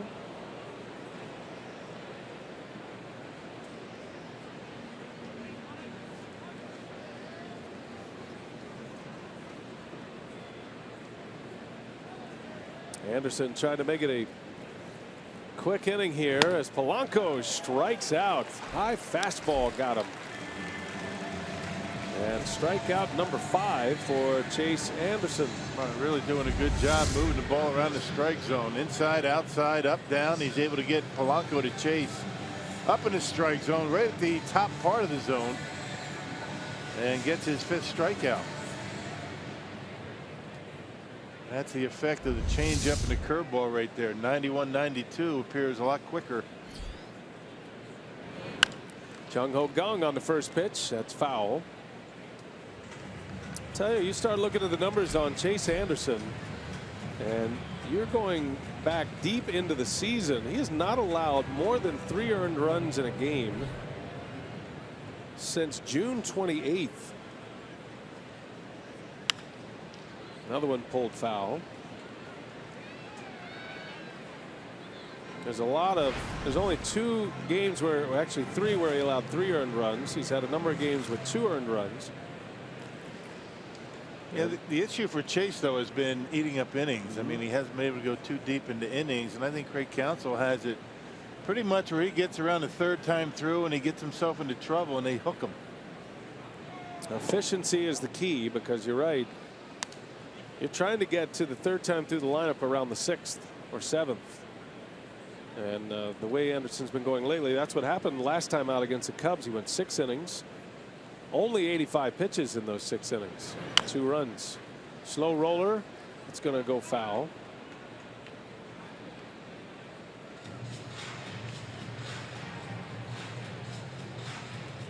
And then it's the chicken or the egg theory at that point. Well, if he's pitching well, why don't you let him keep him continuing here in these games? And I think Craig Counsell's answer to that would be, well, he's pitching well because of how we're doing this right now. And it's all a feel thing. I mean, he's just got to, you got to see where, how contact is being made, how his pitches are getting into the zone. Jammed him again. Ground ball third base. VR's got it, and that will do it for the Pirates in the fourth. He's been efficient. Anderson picks up his 5th K. We head to the bottom of the fourth. Mark Atanasio will join us in the booth.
Pirates 2-0, a Scooter Gennett homer in the first. Has them out in front, and we are joined now by the Brewers owner, Mark Atanasio. Great to see you, boss. It's always good to have you here in Milwaukee, and we'll spend a few moments with you during this half inning as Chris Carter is ready to lead off. First of all, the jacket's sweet. Can we give a quick so we can get quick this show here. off? Very nice. 2016 version. I'm guessing you didn't get that off the rack at Marshall's. No, It's not got your off the name in rack. It does. Got a 17 version coming? Oh, absolutely. Yeah. Yeah. That looks going to look good with your Allen Edmonds shoes, by the way. We put the whole. That's, I didn't think to bring those shoes. I should have worn They're nice with the logo on them. Oh yeah, they're perfect match. We're gonna get you. We'll get you all dressed up for the on deck event. How about that? Nice. Rock's got all the wear. Anyway, so besides your attire, it was great hearing you today talk about the team and kind of your end of season summary with the media and the print writers. But one of the first questions was about Ryan Braun, and you're talking a lot about what you've seen from the team this year, and Ryan's back in the lineup today. So in your mind, what is the headline for you from the ownership perspective of this season and the way it's gone, and what's important to you right now as we sit here today? Well, taking the last question first, what we want to see is to finish the season strong and with a lot of energy, and I think we'll see that. You can just see how many guys are standing up at the front. Yeah. Now, of course, they're all letting the manager know, letting Craig Counsell know, hey, we care. And we want to play. And we want to play. Right. See, it never changes from Little League to the major leagues. Right. And I've been very, very happy with the energy level. I've talked about that a lot here. What I'm especially happy with is the progress we made this year. Both as a team and many, many individuals. We have so many guys, frankly, starting with the guys at bat here who Chris Carter's got 36 home runs, and I think his career high is 37. He's right on top of it. And a couple of strikeouts here and there, but, a lot of big home runs, which is important. The young guys, Jonathan VR, Orlando Arcia, Hernan Perez. Now today, I incorrectly said to him in the clubhouse, hey, Hernan, 6 positions. He said 7. That's right. Yeah, he knows. Center field is 7. He said he told Craig that if it's They're up 11 runs in the last game. I couldn't tell if he wanted to pitch or catch, or maybe do both. Maybe do both, right? I think do both. But Hernan's been, you know, awesome. And I think next year they're trying to decide whether it's so valuable to have a guy like that who can play every position and play it well, whether to just try to keep him like that or try to dedicate a particular position or two. Keon Broxton really made huge strides. A lot of great surprises. I mean, started Junior Guerra and Zach Davies. Junior Guerra, Zach Davies, Tyler Thornburg as a closer. Right at the start of the season, we were thinking Will Smith. We're thinking, you know, JJ. But Tyler Thornburg he went through the other game. He went through Brian and Rizzo with winning run at the plate. Like gutsy saves. Yeah. So. And I'm sure I'm even forgetting guys as we talk through this because there's been so much. A lot of hope, though. Positive. Seems like. So what that does good energy, a lot of hope in the clubhouse. A lot of hope everywhere. I think our fans are hopeful because these guys are, you know, delivering in a way we had hoped. But we're talking about this. David will talk about this. Craig talks about this. There's still a lot of work to be done. We made a lot of progress, but we have to keep trying to make progress. You know, I know back from when I started this journey in 05, we had a great 05. There was a step back in 06, then a step in 07 and a big step in 08. So there may not be progress in every year, but we want there to generally be progress. Is it fair to say that you guys feel like you're a little bit ahead of schedule, or how do you see where the team is right now, where you anticipated they would be when the season started? It was very hard to know it when the season started, Rock, where we were going to be because there were so. And in fact, a bunch of the guys we mentioned today, Junior Guerra, Zach Davies, Hernan Perez, were not on our opening day roster. Keon Broxton was, and then had a tough start and went back to the minor leagues. And so we've had a lot of really positive surprises, and that really we're all very excited about that because a number of these guys. What you're really trying to look for, I saw your truck had the wild card banner up. That we want to get back at least to that, if not to that Central Champions banner. And a bunch of these guys can help us get there, and that I wasn't expecting this soon. Perez flies to right, a very quick inning. Can you stay for another half? Yeah, sure. We got a lot to get into today. So a 3-up, 3-down inning, and that's the goal. The wild card in 08, division champs in 2011. More with Mark after this.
That homer in the first inning. A couple of guys part of the future, Zach Davies and Taylor Youngman, and we continue our conversation with Mark Atanasio here, the Brewers boss, and we're watching Chase Anderson pitch, and let's kind of get a little bit back into where we were. But I do want to ask you about Ryan Braun, because I heard you today. You were asked about Braun potentially traded. It's really interesting to hear all of this discussion about a player. But you said when asked, is Ryan Braun going to be in a Brewers uniform next year? You said, I hope so. Right. So talk us through that for those who didn't catch that interview, and Your reaction to that question, and what do you think about Braun and his future here? Well, you know, this situation that arose at the end of August was quite unique, right? You've got Ryan getting back to actually better than career average levels. He's got 30 home runs now. He's hitting over 300. You have the Dodgers, who really don't, you know, they need a guy in the middle of the order like that. And they got Adrian Gonzalez, but, you know, Justin Turner's great, but he doesn't hit like Ryan does. And, you know, Ryan's grew up in Los Angeles, but yet he's been raising his family in Milwaukee. In fact, his baby Grayson was born here a couple days ago now. And so you have, you know, your real hometown and your adopted hometown. And, you know, Ryan has been, you know, really a stellar part of our community since he got here. He still gives out turkeys at Thanksgiving at the ballpark. And he's involved in a number of charities, including, you know, AIDS Walk and whatnot. So, you know, but, you know, we got the call. And, you know, David has said, and in fact, we've had conversation with Ryan. He knows where we are in the rebuild. If we'd be looking to put up one of those, you know, realistically one of those banners next year, we would not be having these conversations. There's no chance. It's hard to know on a rebuild what kind of timetable you're on. You know, we're making progress. We're making really good progress ahead of schedule, but we don't really know what the schedule is. So we entertained a conversation, but as I pointed out in that interview, how close did it get? You know, and basically a trade happens or it doesn't happen. Right. And if it doesn't happen, that means because the two sides is not a meeting of the minds. So in some sense, a miss is as good as a mile, right? And that old expression. Now I'm dating myself. But I'm dating myself not to give the plug, but to Chinese restaurant in Menominee Falls, Harvey Moy. Before I came in, I'm eating all the shrimp with lobster sauce. Looks like you sounded like you opened up a fortune cookie. Is there any left? If there's any left over there? You got to head over there. So I run over there, yeah. Luke loves this place, right? And I noticed when I was doing this, whoa, too much Harvey Moy. That's good. But, you know, so, and there's not a lot of content in this regard at this point, so the writers have jumped on it, and obviously they're, given the nature of this, we had very open communication with, you know, Ryan, David, Craig, me, our agents. There were no surprises on our side. Right. So somehow which way all this stuff sort of got into the public domain, which it rarely does. And but there's nothing that's entering the public domain that none of us, you know, didn't otherwise know. So a high fly ball to right. That ball's got a chance, and it is going to fly out. Francisco Cervelli hits his first home run of the season. Opposite field home run, and the Pirates are on the board. 2-1 Brewers now as we play in the fifth. Go ahead, Mark. Yeah, so that's look, I love Rock and I were talking at the break. You know, this has been a really exciting team to watch this year. And now here you even trade a Jonathan Lucroy. You trade your cleanup hitter, and we're going on the road. We're beating the Pirates in Pittsburgh. We're beating the Cubs in Chicago. We're playing the Cardinals to a standstill in St. Louis. And don't kid yourself, having number 8 in the middle of the order helps with that. Sure. And we're trying to make progress. So as a fan, I want to, you know, want to see him here. Yeah, he makes everybody in that lineup much better. Your thoughts real quick on Craig Counsell and the job that he and his coaching staff have done here this year. Well, I think we got a real benefit, as it turns out, with Craig being able to get his managerial legs under him last year. So, you know, he was able to work through being a manager. When he came into spring training this year, he was very defined in what he wanted to accomplish. He didn't look like a rookie manager because he wasn't. And you know, the energy and the record speak for themselves. Yeah. So, you know, I'm thrilled with Craig. It's always great to see you. Thanks for answering some of those questions. Thanks, man. Great looking coat. Yeah, hopefully thanks. You can watch. Thanks, Mark. You don't turn off as many games next year. I heard you said that. You know, I saw you looked at made me feel bad. Have her bring over some of that Chinese food, will you? I'll go. I want our friends to know it hurts when we lose, rebuild or not. It does. Very competitive man, Mark Atanasio. Yeah, the Brewers on a good path to rebuild here. Our thanks to Mark. We continue. Brewers coming up. Bottom 5. It's now 2-1.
The Pirates on the board. His first homer of the season on September 22nd. And it is 2-1 now as we go to the bottom of the 5th. Vogelsong is out, lifted for a pinch hitter.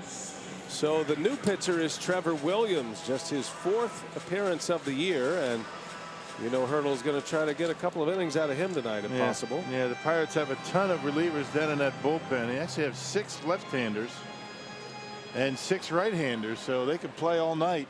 Man, is a packed house down in that Pirates bullpen. Of course, the Brewers bullpen, not too much room down there either.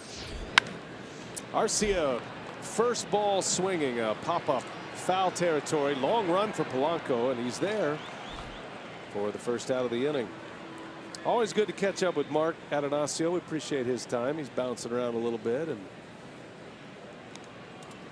you know, one thing I appreciate about Mark, and I've worked for a few organizations in my career, and I think I've seen it from a few different perspectives, and working in football and basketball and the NBA, but he's pretty open, and he's really willing to talk about anything that's on the table, which I love about him. Yeah. No subject.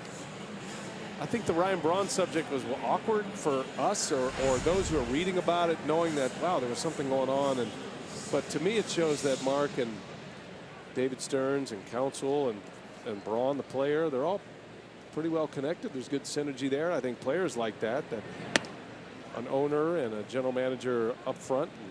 No secrets. I think there's too much of the secret society, in baseball and all sports for that matter. I mean, information is information, and sometimes I think they get carried away with trying to keep things secretive. And I think the transparency that the Brewers have done this year, I mean, with their information and the way that the season started, and saying that we're going to rebuild and it's going to take a while, I think that's why I think the fans have responded positively to what's been going on this year. You can't fool the fans. They know what's going on. Yeah, you're right about that. And Mark knows that, and we always try to get him on the air. He never turns us down, and I don't think there are a lot of owners who want to discuss such matters with that frequency, but Mark does, and it's fun talking baseball with too. Plus, he's really rich, and he owns a baseball team, so it's nice to have him.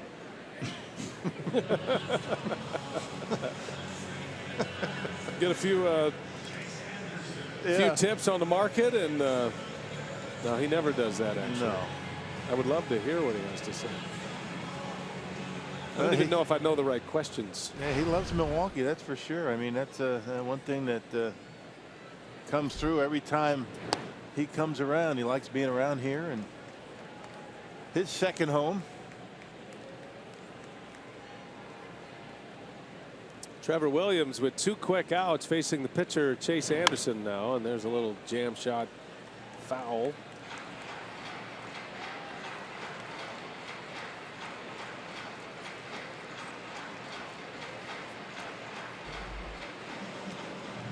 Yeah, ball club's trending the right way, the positive way.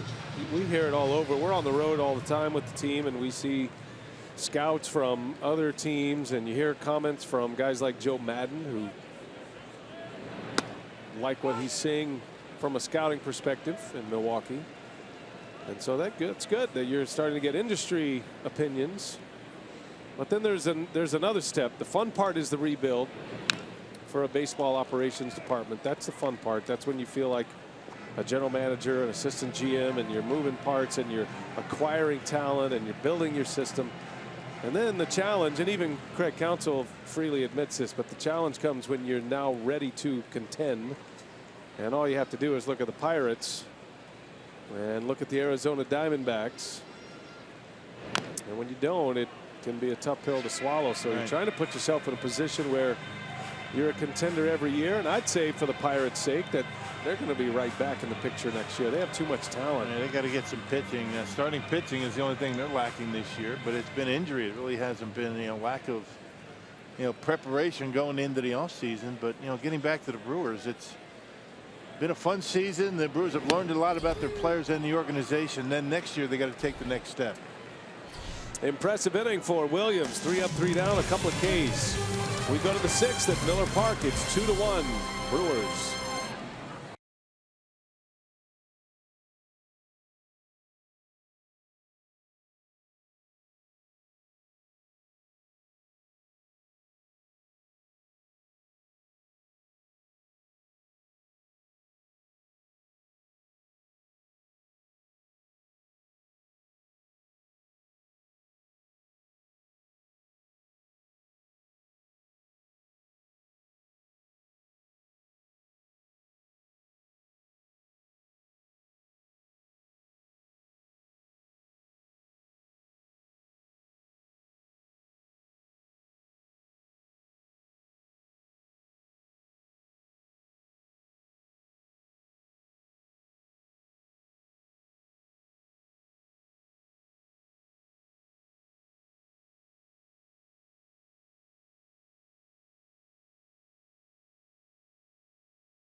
Brewers baseball on Fox Sports Wisconsin is brought to you by Miller Lite, the original light Pilsner.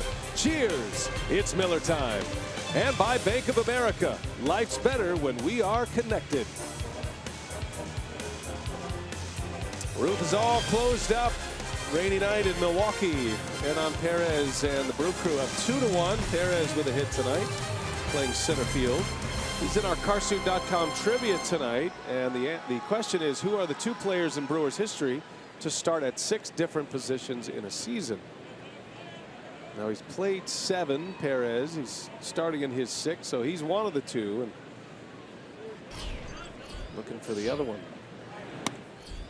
Adam Frazier will lead off for the Pirates. This is 3rd time through the batting order now against Chase Anderson. He's through 5. He's given up 1 run on just 3 hits.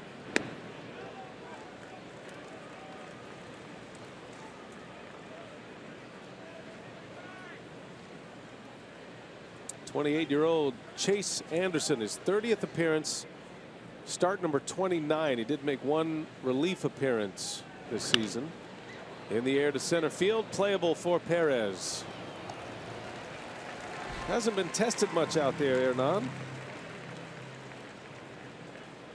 And Chase Anderson, Rock, you mentioned the curveball tonight has been his pitch. Yeah, throwing more curveballs and changeups. I mean, he hasn't really made any mistakes with that pitch, and that's a pitch he could very easily leave up in the strike zone, and he's been able to keep it down away from right-handed hitters. He backdoors this one, or I should say he gets the inside corner on this one to the lefty Frazier. So it's been a nice third pitch for him. He's actually throwing more curveballs and changeups tonight, and that's not something that's typical. Here's Matt Joyce. Technically his second at bat, but he came in the first time after Marte was injured mid at bat. He inherited a 1-ball 2-strike count, and he lined out to right.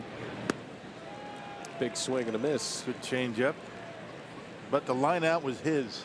That's one rule I don't like. I think you gotta, if any hit should be yours or a walk, any out should be Marte's. I don't understand what the difference is between a line out and a strikeout. An out's an out. But it's been that way for a long time. Yep, right here from the beginning. I don't know if that was Cartwright or if it was Abner Doubleday or whoever else. There was a third guy that they claim invented the game recently. Fly ball left field. Easy for Braun. I think that would be Tony La Russa, wouldn't it? All right. Perfect. Just kidding. Oh, I wish the inning ended right there.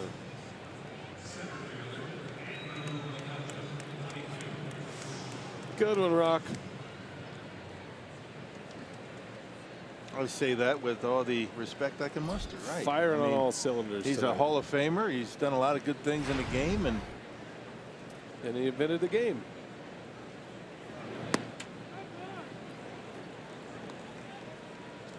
Keeper of baseball etiquette.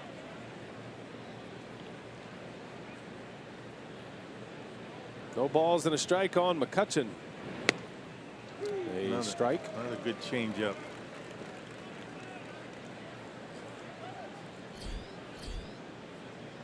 Pitches by inning. Been efficient tonight. 2 quick outs in the 6th. 0-2 the count on McCutchen. And a little change up there. Swinging a foul. Pretty good odds Tony La Russa wouldn't be involved in a Tim Dillard dub smash like Craig Counsell was today. Yeah, that was good, wasn't it? My goodness. You got to search that one out on Twitter, Instagram. That was hilarious. Did a dub smash on the movie Scream, and the coaching staff was involved, and Craig Counsell was right in the middle of it. It was really funny. And the bullpen phone. 0-2 pitch. And he chops it foul. Tim Dillard is bouncing around the ballpark, having some fun. He's the last call up all over social media, spewing his genius. It's been great seeing him the last few days. Well, he's a guy. He's a high energy guy, isn't he? 0-2 is outside. Had him climbing the wall. He's been out in the parking lot. He said he was participating in the sausage race, which is coming up. He's going to be chorizo. We will have footage. There's a drive into center field. That ball is scalded, and Perez will play it off the wall. McCutchen on his way to second, and he's in with a double. Fortunate that one stayed in the ballpark. Yeah, that one had a little top spin on it as it got out there, and it sunk. And I think McCutchen, when he first hit it, thought that was a home run, but had a little bit of a sink to it as it got out to the fence. That 4-seam fastball from Anderson, and out over the plate. Look at the extension for Andrew McCutchen, and nearly hit that one out of the ballpark. Quick hands for McCutchen. And as it gets out there, you can see it sinking. It's got a little top spin on it. Played beautifully by Perez. As if he's been there his whole career. Well, Counsell was going to give him 1 base runner, and with the tying run at second, Anderson is done. And that is his last Miller Park appearance, and it's a good one. Has a chance to win tonight. 5 2/3, only 1 run.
been taken out.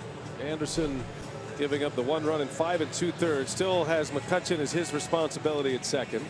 6 strikeouts tonight for Chase.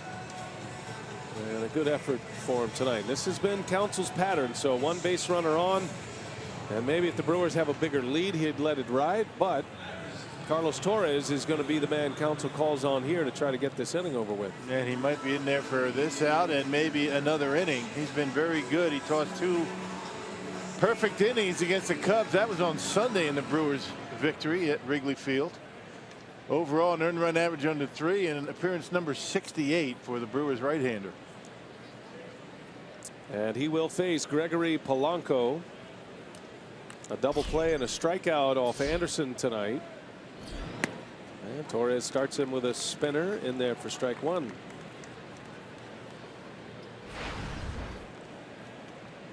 The kind of power that could give the Pirates the lead with 1 swing. Counsell taking no chances. And a hot ground ball foul. Nice pick over there by the ball boy. That's how you do it. No problem.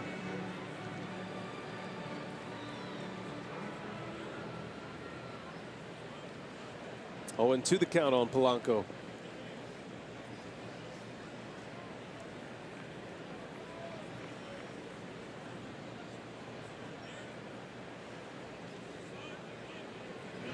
And he got him. Torres strikes him out. Inning over, and the Pirates strand the tying run at second base. Good work by Torres. Cleans it up for Anderson. And the Brewers keep their 2-1 lead as we go to the home 6th.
Bottom of the 6th, Brewers up by a run, and starting tomorrow it's Fan Appreciation Weekend here at Miller Park. For all 3 games of the Crew's weekend series against the Reds, all fans will get a scratch-off card containing prizes such as free 2017 tickets, game-used jerseys, and much, much more. Fan Appreciation Weekend coming up here at the ballpark. Beautiful Miller Park, ready to go, bottom 6. And Williams back on the mound facing Jonathan Villar, top of the Brewers order.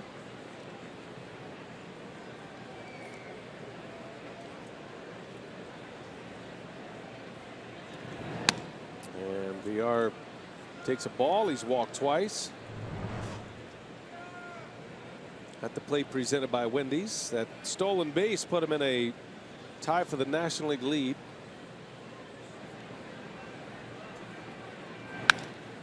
Jam shot and a connection, second baseman to pitcher. Frazier hits Williams, covering the bag for out number 1. And nice play by Williams getting over there. I'm not sure why David Freese felt as though he needed to go after that baseball. Made it a much tougher play, but a nice feed over there from Frazier to the pitcher. By the way, you know, we were anticipating a Tim Dillard appearance as chorizo on the sausage race. It was an imposter. It didn't look like him.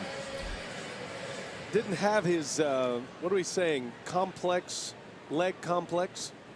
That's a good way to say it. The physiology was a little different. I think we'll just leave it at that. Bouncing ball to third. And there's out number 2. So what do you think happened? I was looking forward to seeing Tim Dillard run in the sausage race. So we trained every camera we had onto the sausage race of chorizo. That was definitely not Tim Dillard. And I said, Tim, where are you? I texted him. He said, I'm in the food room. I said, you know, the sausage race is happening, right? So apparently now he's going to run Sunday. He missed it. He was actually eating a chorizo, not running as one. So Saturday is now his day. So I guess he does understand what the being in the media is all about. It's all about the food. That's it. And the thing is, I saw him up there earlier before the game in the food room. Bouncer to first. Nice pickup by Freese. And that's going to be another quick inning. Sky Williams is mowing him down. 6 up, 6 down for him out of the bullpen.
Yes? Who is this? Who are you trying to reach? What number is this? What number are you trying to reach? I don't know. Well, I think you have the wrong number. Do I? It happens. Take it easy.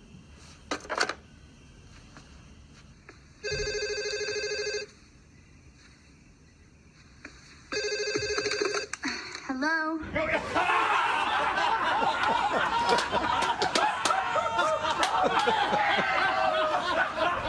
Oh, it's my favorite one of the year from Tim awesome. Dillard. The dub smash from the movie Scream. Counsel was awesome there, wasn't he? He was.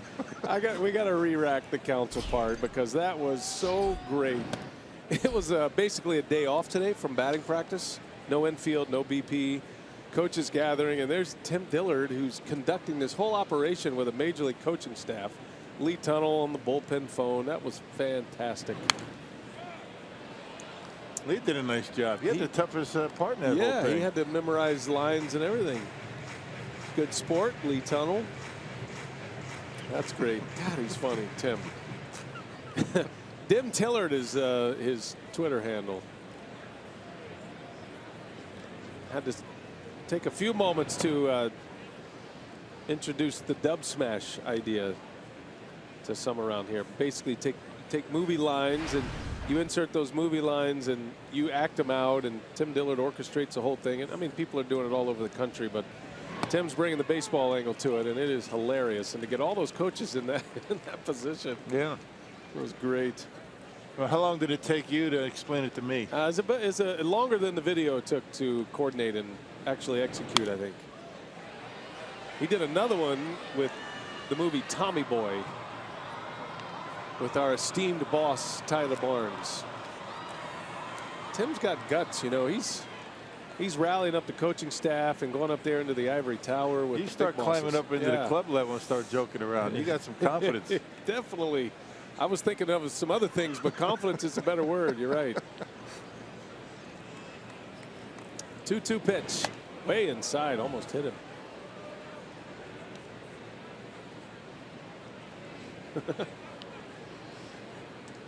He's been great. It's been fun to watch and all his videos. That is a fastball that misses, and Jung has walked again, second time tonight. That puts the tying run on to start the 7th inning.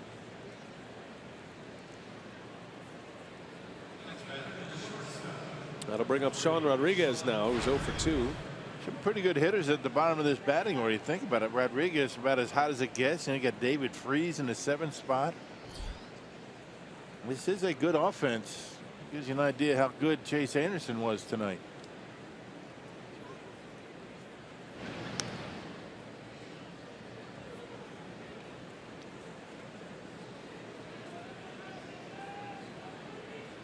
This is not the guy you want at the plate if you're the Brewers right now. He has been on fire. A little over 300 plate appearances. He has 18 homers. And he hits a bullet right to Carter, who steps on the bag for a double play. Boy, Rodriguez smoked it. If that gets by Carter, that's got a chance to tie this game. Yeah, that ball's going to be rattling around that corner down there. And that's about the only way you can get Rodriguez out these days, although he did strike out his last time up. A bullet to Carter. No chance for Gung to get back. 2 outs. Fortunate there. And that'll bring up David Freese.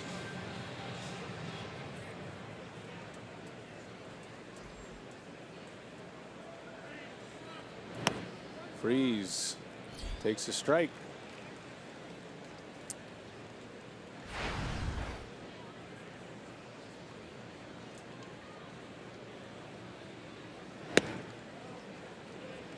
One ball, one strike on Freese, who is 0 for 2. Sean Rodriguez, a line drive out. Big moment in the game right there. 1-1. Ooh, just missed.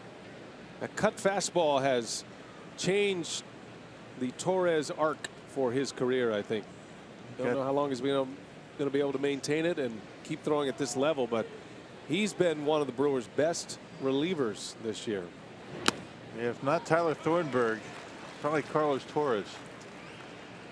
And he got released by the Braves out of spring training. Go figure. First appearance for the Brewers was first time he'd even been around his new team was on opening day in a game.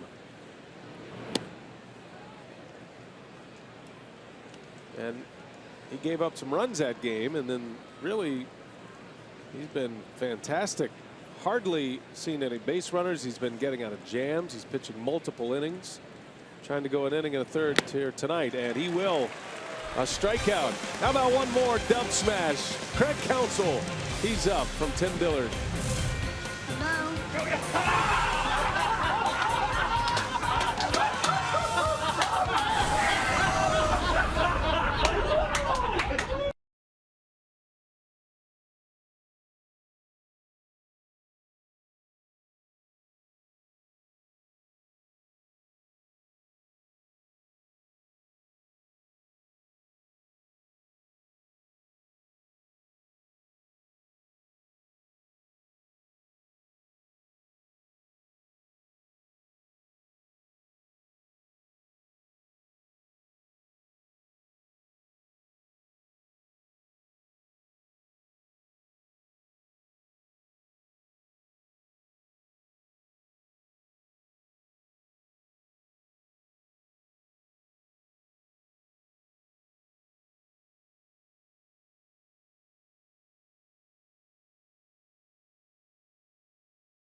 The bottom of the 7th here at Miller Park, and keep up with the crew wherever you are with MLB.com at bat, the official app of the Milwaukee Brewers, featuring live broadcasts, scoring updates, breaking news, and more. Download at bat today, free for your smartphone or tablet. Well, a lot to follow on the MLB app. The at-bat app tonight. A lot of games going on Thursday. A lot of teams typically off, but tonight we have 11 games on the schedule. Brewers lead the Pirates. A close one here. It's been a good game tonight.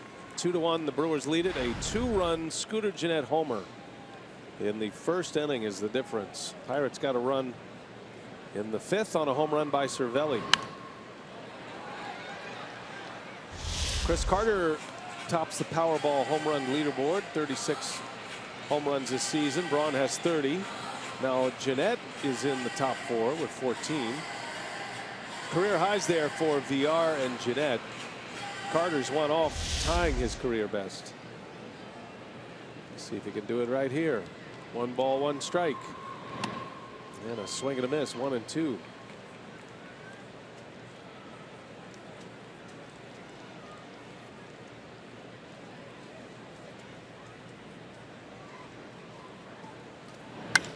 Carter into deep right center field. Got the sound, got the distance. Goodbye, Chris Carter, number 37. And the Brewers have a 3-1 lead.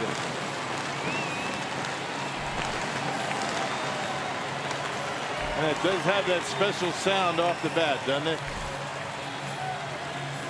When he gets him on the sweet spot, he really doesn't have to get them all. Just get under it a little bit. It just keeps flying out of the ballpark.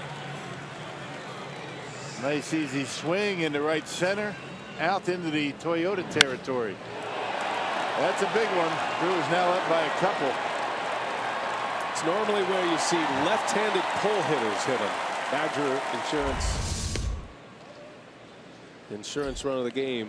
Badger Mutual Insurance run of the game. RC, a big hug for the big man. And the Brewers extend their lead to 3-1 now here in the 7th. Santana takes a ball. So Carter ties a career best. 37 homers, 88 RBIs now. He's tied Ryan Braun for the club high in ribbies.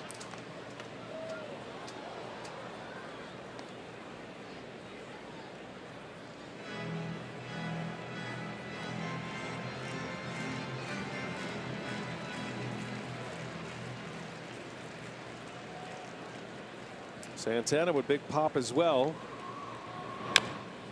He has struck out twice tonight.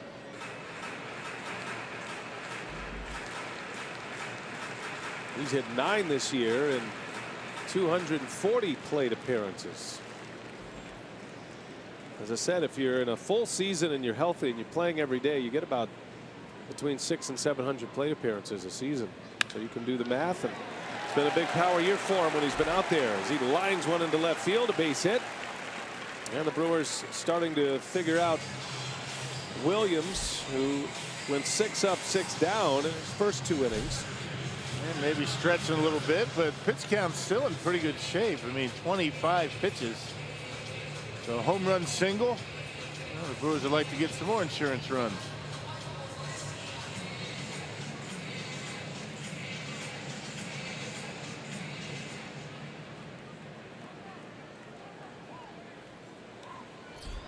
Hernan Perez ready to hit, and going to have a visit from the Pittsburgh pitching coach, Ray Searage. There is activity in the bullpen. Just got up.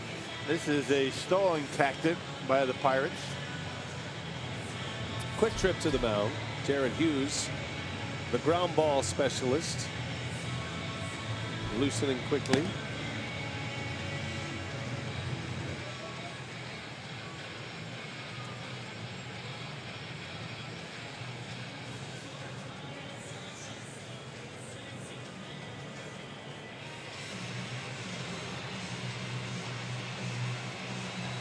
We'll see if Hurdle's going to let it ride here with Perez. Back to our Carsoon.com trivia. We're looking for the other player besides Perez to start 6 different positions in a season. And that would be Elian Herrera. 2 years ago he started at 6 positions. Perez has played in 7 this year, starting in center field for the first time tonight. He has a hit. He'll face Williams with nobody out.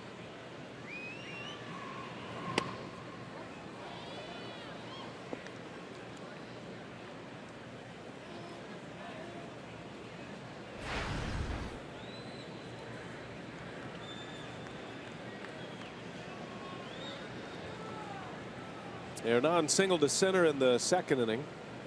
Flew out to right his last time.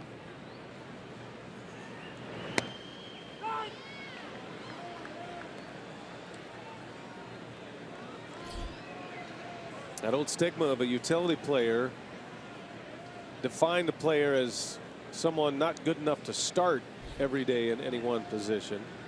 I think that stigma's gone, though. Guys like Ben Zobrist and certainly Chris Bryant this year, and last year a little bit, but this year with all the positions he's playing and hitting at an MVP level.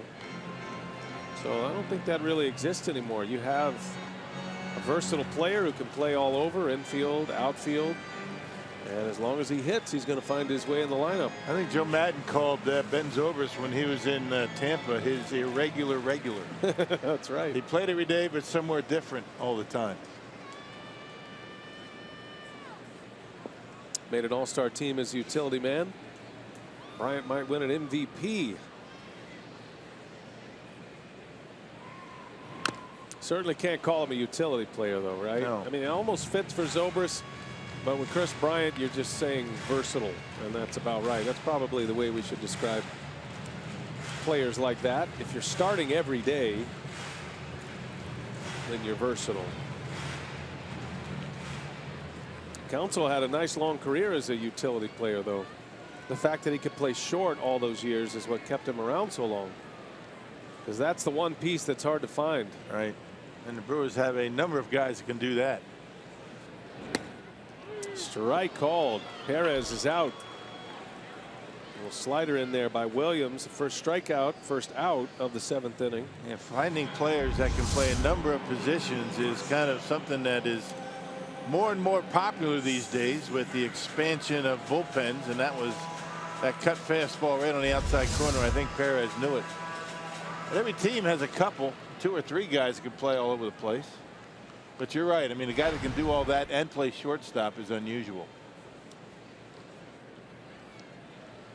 Here's a guy who doesn't have to worry about another position. The great young shortstop, Arcia. No question he's big league ready, maybe Gold Glove ready defensively. Well, what a star he is at the position. Native of Venezuela. And a little flare. That's going to be caught at second base. Throw to first. And back in time is Santana. It's good play. Had to reroute out there, Frazier. I think he misjudged how hard it was hit, or just the opposite. It wasn't hit very hard. I think that initially Frazier thought it was hit harder. He goes back, kind of freezes, and able to make the play.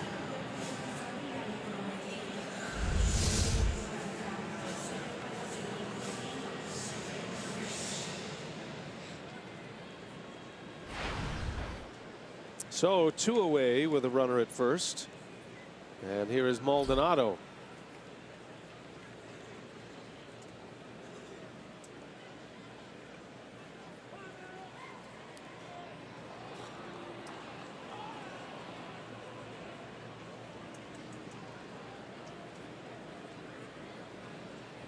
Timeout asked for and granted by Maldonado. He might lead the league in timeouts asked for per plate appearance. Before pitch. Especially 3-2 pitches.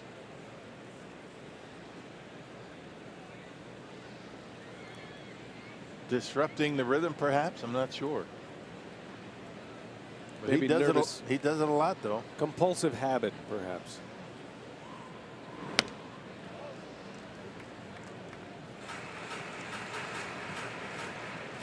Used to be you call timeout too much before a pitch was delivered, you'd probably take one in the ribs. It's a softer, gentler Major League Baseball It these is. days. It's a better game. Much fewer injuries, I think. Those kind of injuries. A lot more arm injuries. I know that.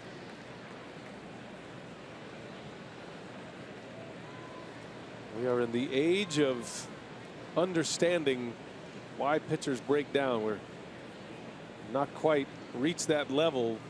A lot of teams putting in a lot of programs to save pitchers. How best to set pitchers up in the minor leagues. There's a strike, and now it's 3-1. And it all comes down to the investment. Keeping an eye on pitch counts. There's more arm injuries these days than there ever has been, and we're in the era of pitch counts. 100 pitches, and that's pretty much the line, and they're done. 3-1. All right, now so it's 3-2. Strong odds here that Maldonado is going to call timeout before this pitch, or at least going to ask for it.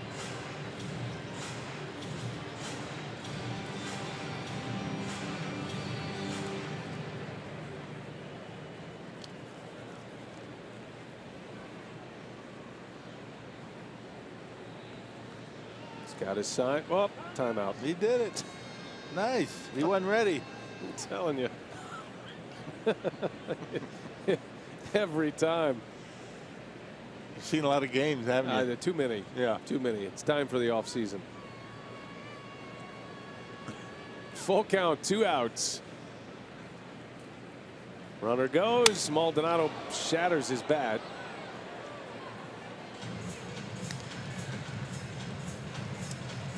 Gonna need a new piece of lumber. I don't know what the protocol is for him after a swinging foul ball, and if you go back to the timeout situation in the 3-2 count. I'm not sure what the regulations are for Maldonado in his mind. Yeah, well, let's see. You going yay or nay? I think he's ready. Okay, no timeout is what Rock's saying. I think he's right. Full count. Runner goes. Maldonado fouls this one away. Now the odds go up a little bit that he's got a timeout. Now he might call timeout just to give Santana a little bit of a breather. Okay.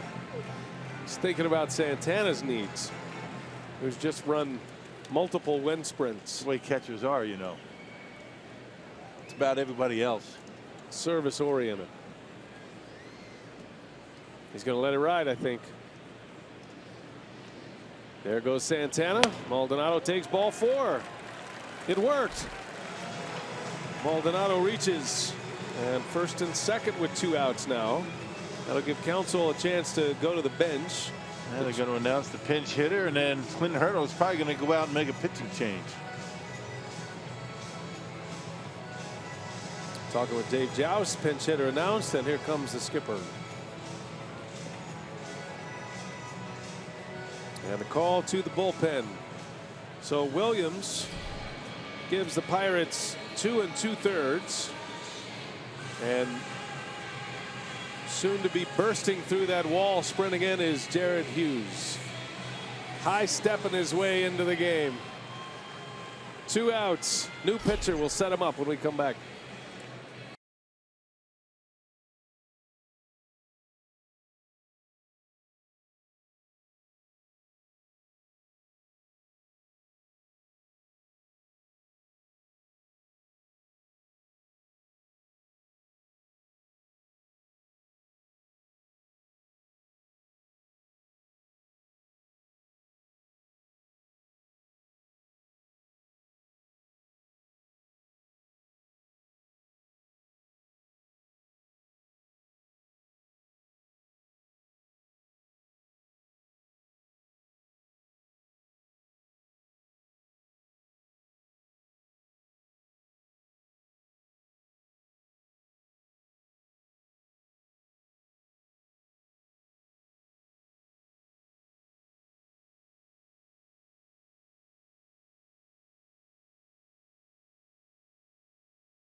start this inning, and now Manny Pena will pinch hit.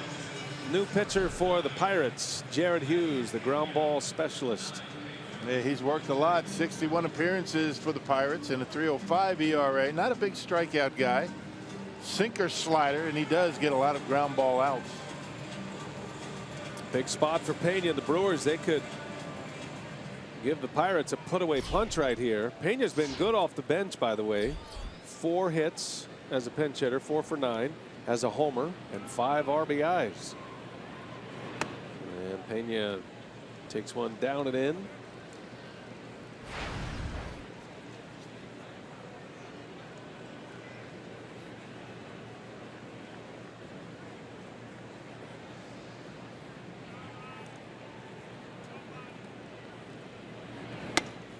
There's a strike. 1-1 now on Pena. Manny, he and Ryan Braun celebrating new babies on the same day. Pena had a baby girl born on Monday. And a wave and a miss. 1-2 to count.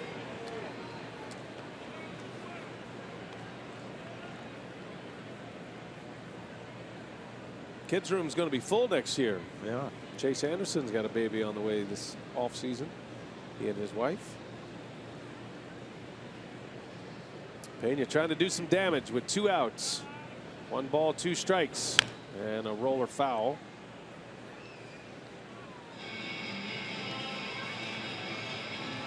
Manny had a good year at AAA Colorado Springs. He was a Pacific Coast League All-Star this season.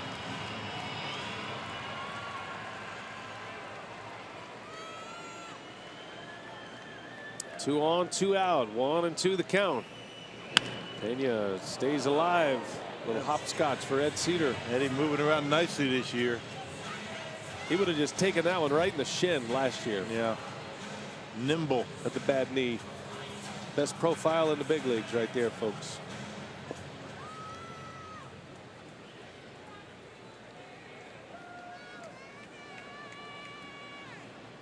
One and 2 the count.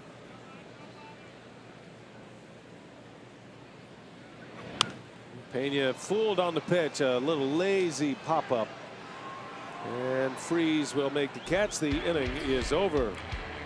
Corey Knebel's coming in. The Brewers have hit the long ball tonight. First inning, Scooter Gennett, a 2-run shot. 7th inning, a career-tying home run for Chris Carter, number 37, and the Brewers are up 3-1.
Brewers lead to 3-1 as we go to the 8th inning.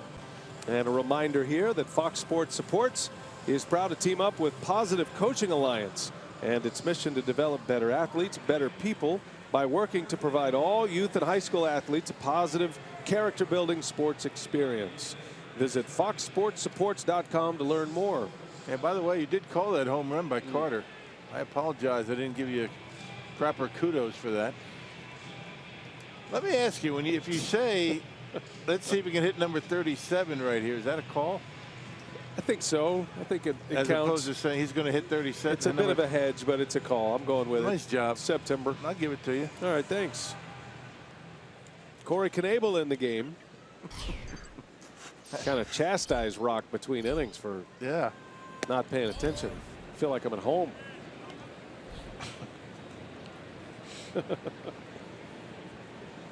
I hope they're not watching tonight at home. Oh, they're definitely not watching. That would not be good. School night. Cervelli homered, his first of the year. Only Pirate run on the board. His first home run since September 30th of last season. He had 7 last year. And knows he doesn't have to go into the offseason with a donut in the home run column. You never want that. Didn't notice, did they give him the silent treatment in the dugout? I did not notice.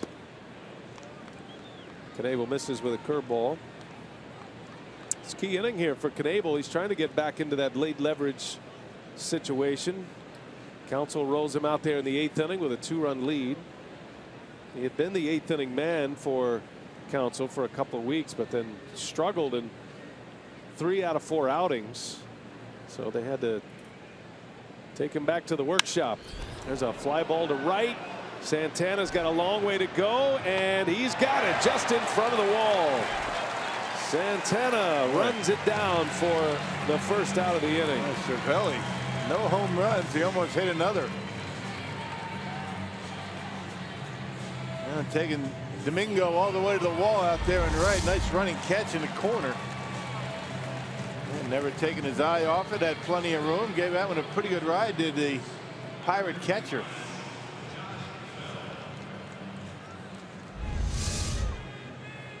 One away in the 8th. Here's Josh Bell. Well, a big swing on the first pitch. Got a good piece of Maldonado. That rattled him a little bit. I think Hunter Wendelstedt wants to take a moment, give Maldonado a chance to dust it off.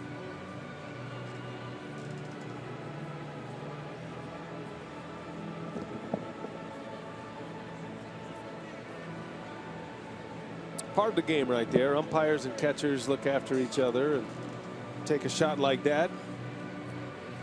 Walks the ball to the mound, sweeps off home plate, gives him a minute.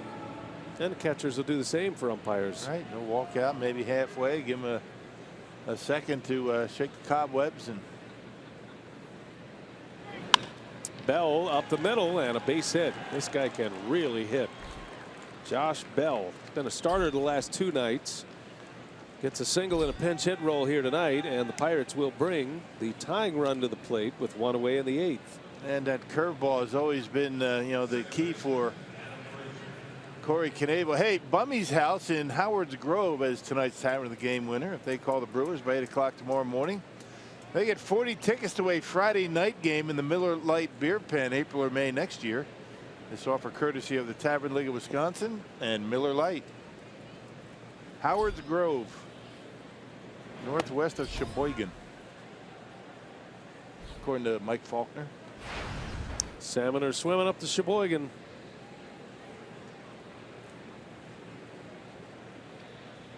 Adam Frazier now with a runner at first. Tying run at the plate for Pittsburgh. Knebel looking for the ground ball. That's a shot into left center. Perez closes and makes the catch for the out. You'd never know he's making his first career start in center field tonight. Good play. Just a good athlete. He's got good baseball instincts, and when you watch him anywhere he plays, you can tell that he just has that baseball gene that he kind of has a sense for, the game no matter where he plays, and very smart player with, a good head on his shoulders. Hernan Perez, been a nice find. Came up in the Tigers organization. Brewers acquired him last year. Got him on waivers. And Miguel Cabrera, the great Tiger, always said about Perez, this kid's got great instincts, somebody to pay attention to. And Tigers didn't have room on their roster. Brewers were able to pick him up, and he has flourished. Brewers got lucky with him, though. He was actually taken off the roster. But once he came back on with Jeanette's injury, turned himself into a new player. You saw that the motions he was making. He was doing that to Arcia to have him move over because he couldn't see where he was standing. He couldn't see the hitter. As opposed to Perez moving a little bit. Who's it more important for to move? Joyce takes a ball, big curveball.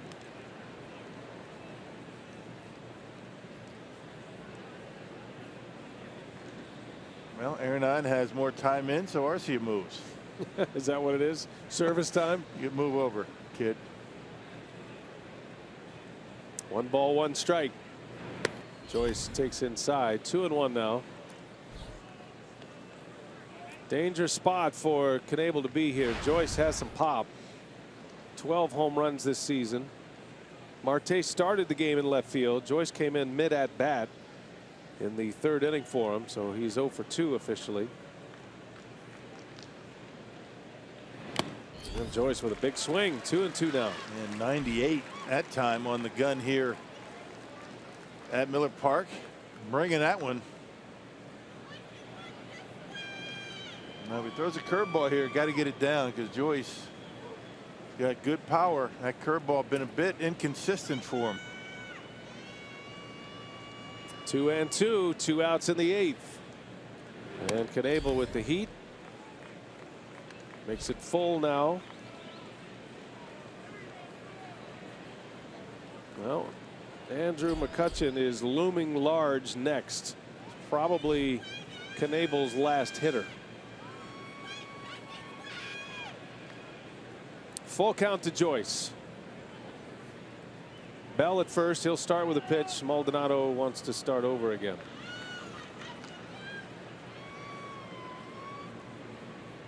It's a 50-50 guess for a hitter. Fastball or curveball with Knebel. It looked like Maldonado put down the curveball and then changed his mind perhaps. He asked for timeout. Going out there to have a chat. Maldonado saying, if I call you a curveball here, you're going to throw it for a strike, right?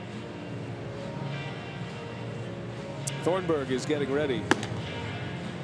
I'm sure counsel would have him face McCutchen if Joyce should reach here in the 8th.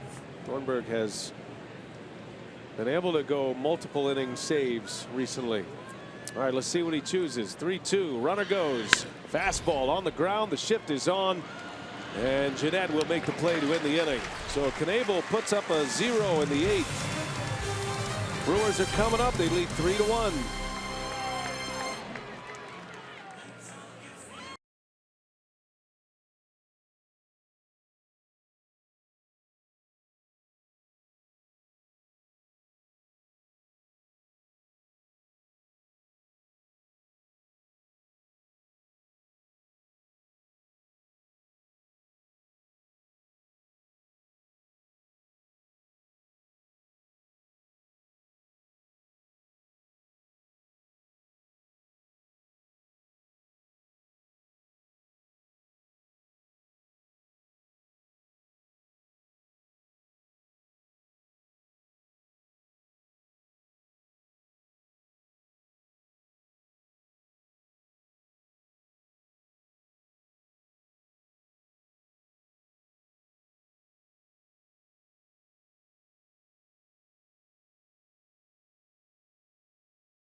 This inning, and he took us through his on-deck routine during our Brewers Live pregame. Hit a home run tonight, and that early lead certainly helped the Brewers out here, and Chase Anderson as well.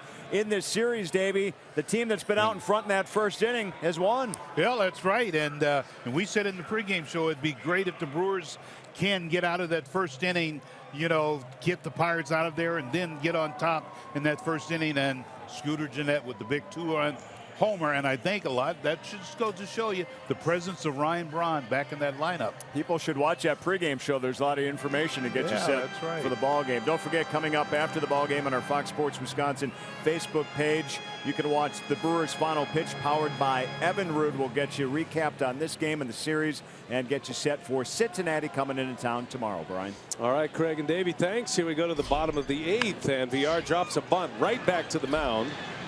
And an easy play to get VR. Got a few changes here for the Pirates. LeBlanc is the new pitcher. Polanco goes from right field to left field. Josh Bell will stay in the game to play right after his pinch hit single. And the numbers on Wade LeBlanc. Yeah, second appearance in the series for the Pirates. 15 appearances overall. 3-0 record. He's given up to 14 home runs in 56 innings. That's quite a few.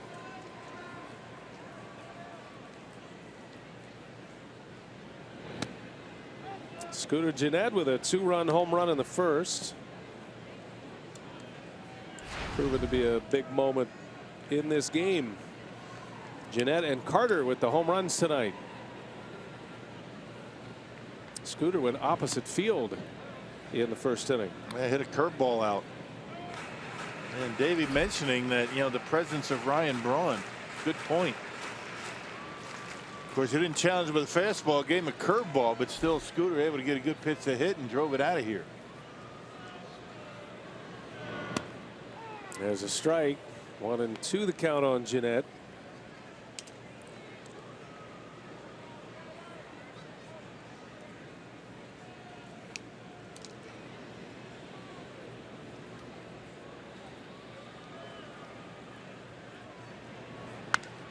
And that one's in the air, left center, pretty well hit.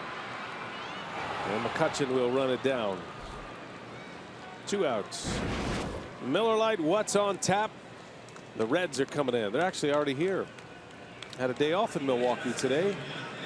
And see the pitching matchup. The notable there is Taylor Youngman is back in the starting rotation. He'll get the call Saturday against Dan Straley.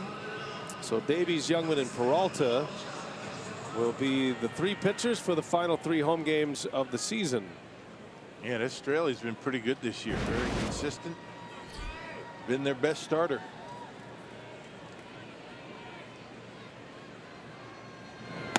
And Braun with a swing and a miss. Ryan still looking for his first hit as a father of 2. Needs a hit for Grayson. Now, is that a call right there? It's kind of like what you said about Chris Carter. I'll let you know. It all depends if he gets a hit or not. If he gets a hit, it'll be a call. If he doesn't get a hit, it was just a fact. Just information. Just a stat. Carter on deck. 0-2 to Braun. Down and away.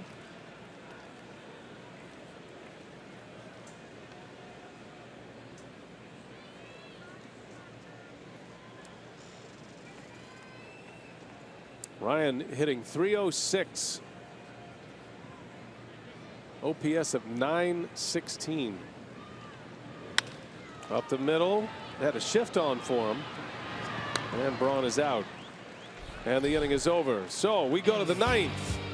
And a chance at a save. Tyler Thornburg on the mound. He'll face McCutchen, Polanco, and Gung.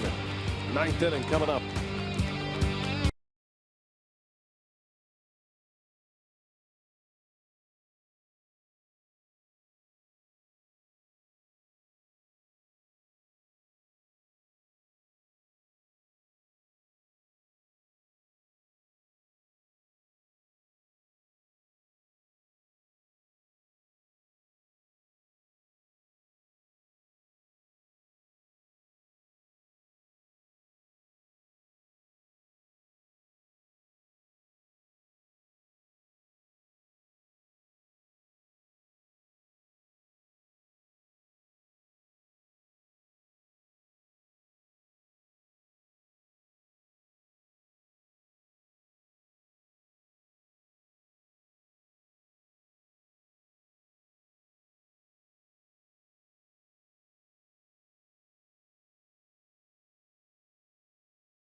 Good game tonight, coming right down to the wire here. 9th inning, 3-1 Brew Crew.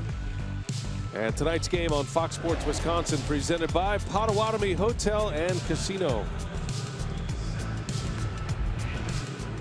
On a Thursday night with the roof closed. Got some changes here. VR will move over to second base. And Yadiel Rivera in at third. Another one of the shortstops on the roster. So the Brewers tighten up defensively. And Tyler Thornburg is on the mound, and Rockies looking for save number 12. Well, he had some really nice saves at Wrigley Field, some really tough saves with the heart of the order coming up, and he has been outstanding. Has a 2-run cushion. McCutchen fouls it away. And it's always good when you're facing McCutchen to have a couple of runs to play with.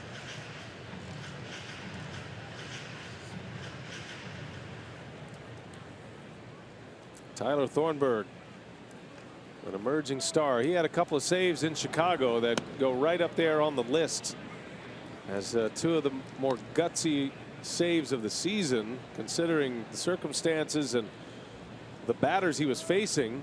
Bryant and Rizzo, game on the line, 40,000 on their feet at Wrigley Field, and Thornburg was cool and calm. That ball's ripped into right field. Santana makes the play for the out. He got a good jump on that ball. He hit that ball hard too. Take us to his last two here, Rock. Well, the fastball and the curveball. I mean, outstanding work by Thornburg. I mean, you never know what you're going to get with a guy that has had a lot of success as a setup man. All of a sudden, the closer, and just blowing through the heart of this Cubs order on a couple of different occasions. Getting Bryant and Rizzo on Sunday to pick up a save, and that's about as good as it gets. Tyler Thornburg's been terrific. Thornburg with one away, facing Gregory Polanco here. And he drops one in for a strike.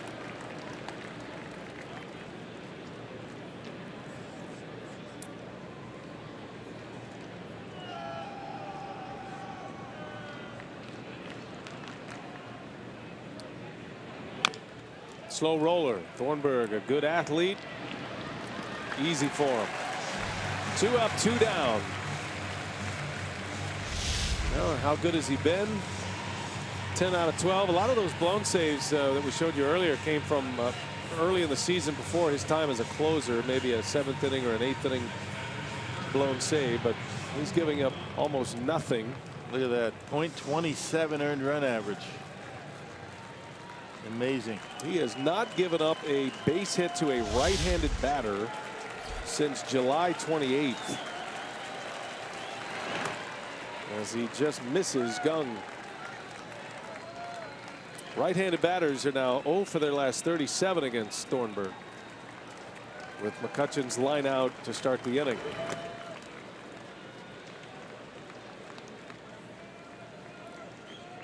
Well, you figure he's going to give Gung a pretty good pitch to hit right here. Last thing you want is a walk. 2-run lead to work with. 2-0 the count. And he missed with a fastball.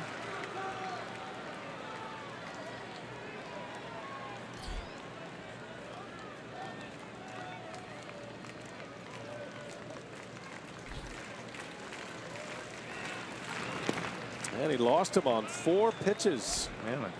3rd walk of the game for Gung. Interesting, the new batter here, Rock, with Susak catching. Right. Maldonado taken out. That's not a normal move for Craig Counsell. It makes you wonder if that was an injury situation. Yeah, you wonder what's up with Maldonado, because when he's in the game, he very rarely is going to get taken out. Remember that foul tip he took? Maybe not 100% after that. Yeah, might be entering into concussion protocol. Be something to check on after the game. Sophia will be down there. Florimon will be the pinch runner. Tying run now at the plate, Sean Rodriguez. He has been one of their best power hitters lately. And he fouls it away. He was a little late on the Thornburg fastball. They had a good swing on that pitch. Just missed it. Well, he's been aggressive at the plate. Their hottest hitter right now.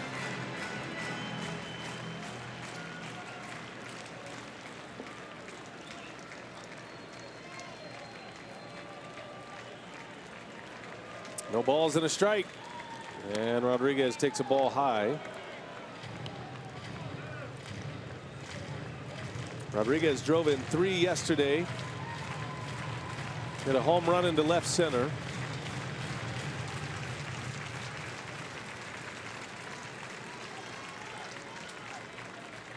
Brewers an out away from a victory and a swing and a miss. Trying to salvage this final game. A win tonight would take the Brewers to 2 over 500 on the home schedule. Trying to make it a winning season at Miller Park. We'll stay until the end. A little over 23,000 on hand tonight. Thornburg a strike away.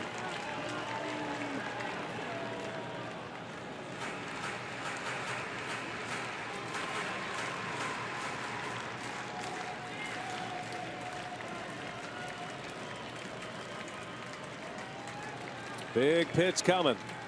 1-2 the count. And he got him. He buckled his knees. Tyler Thornburg with a punch out.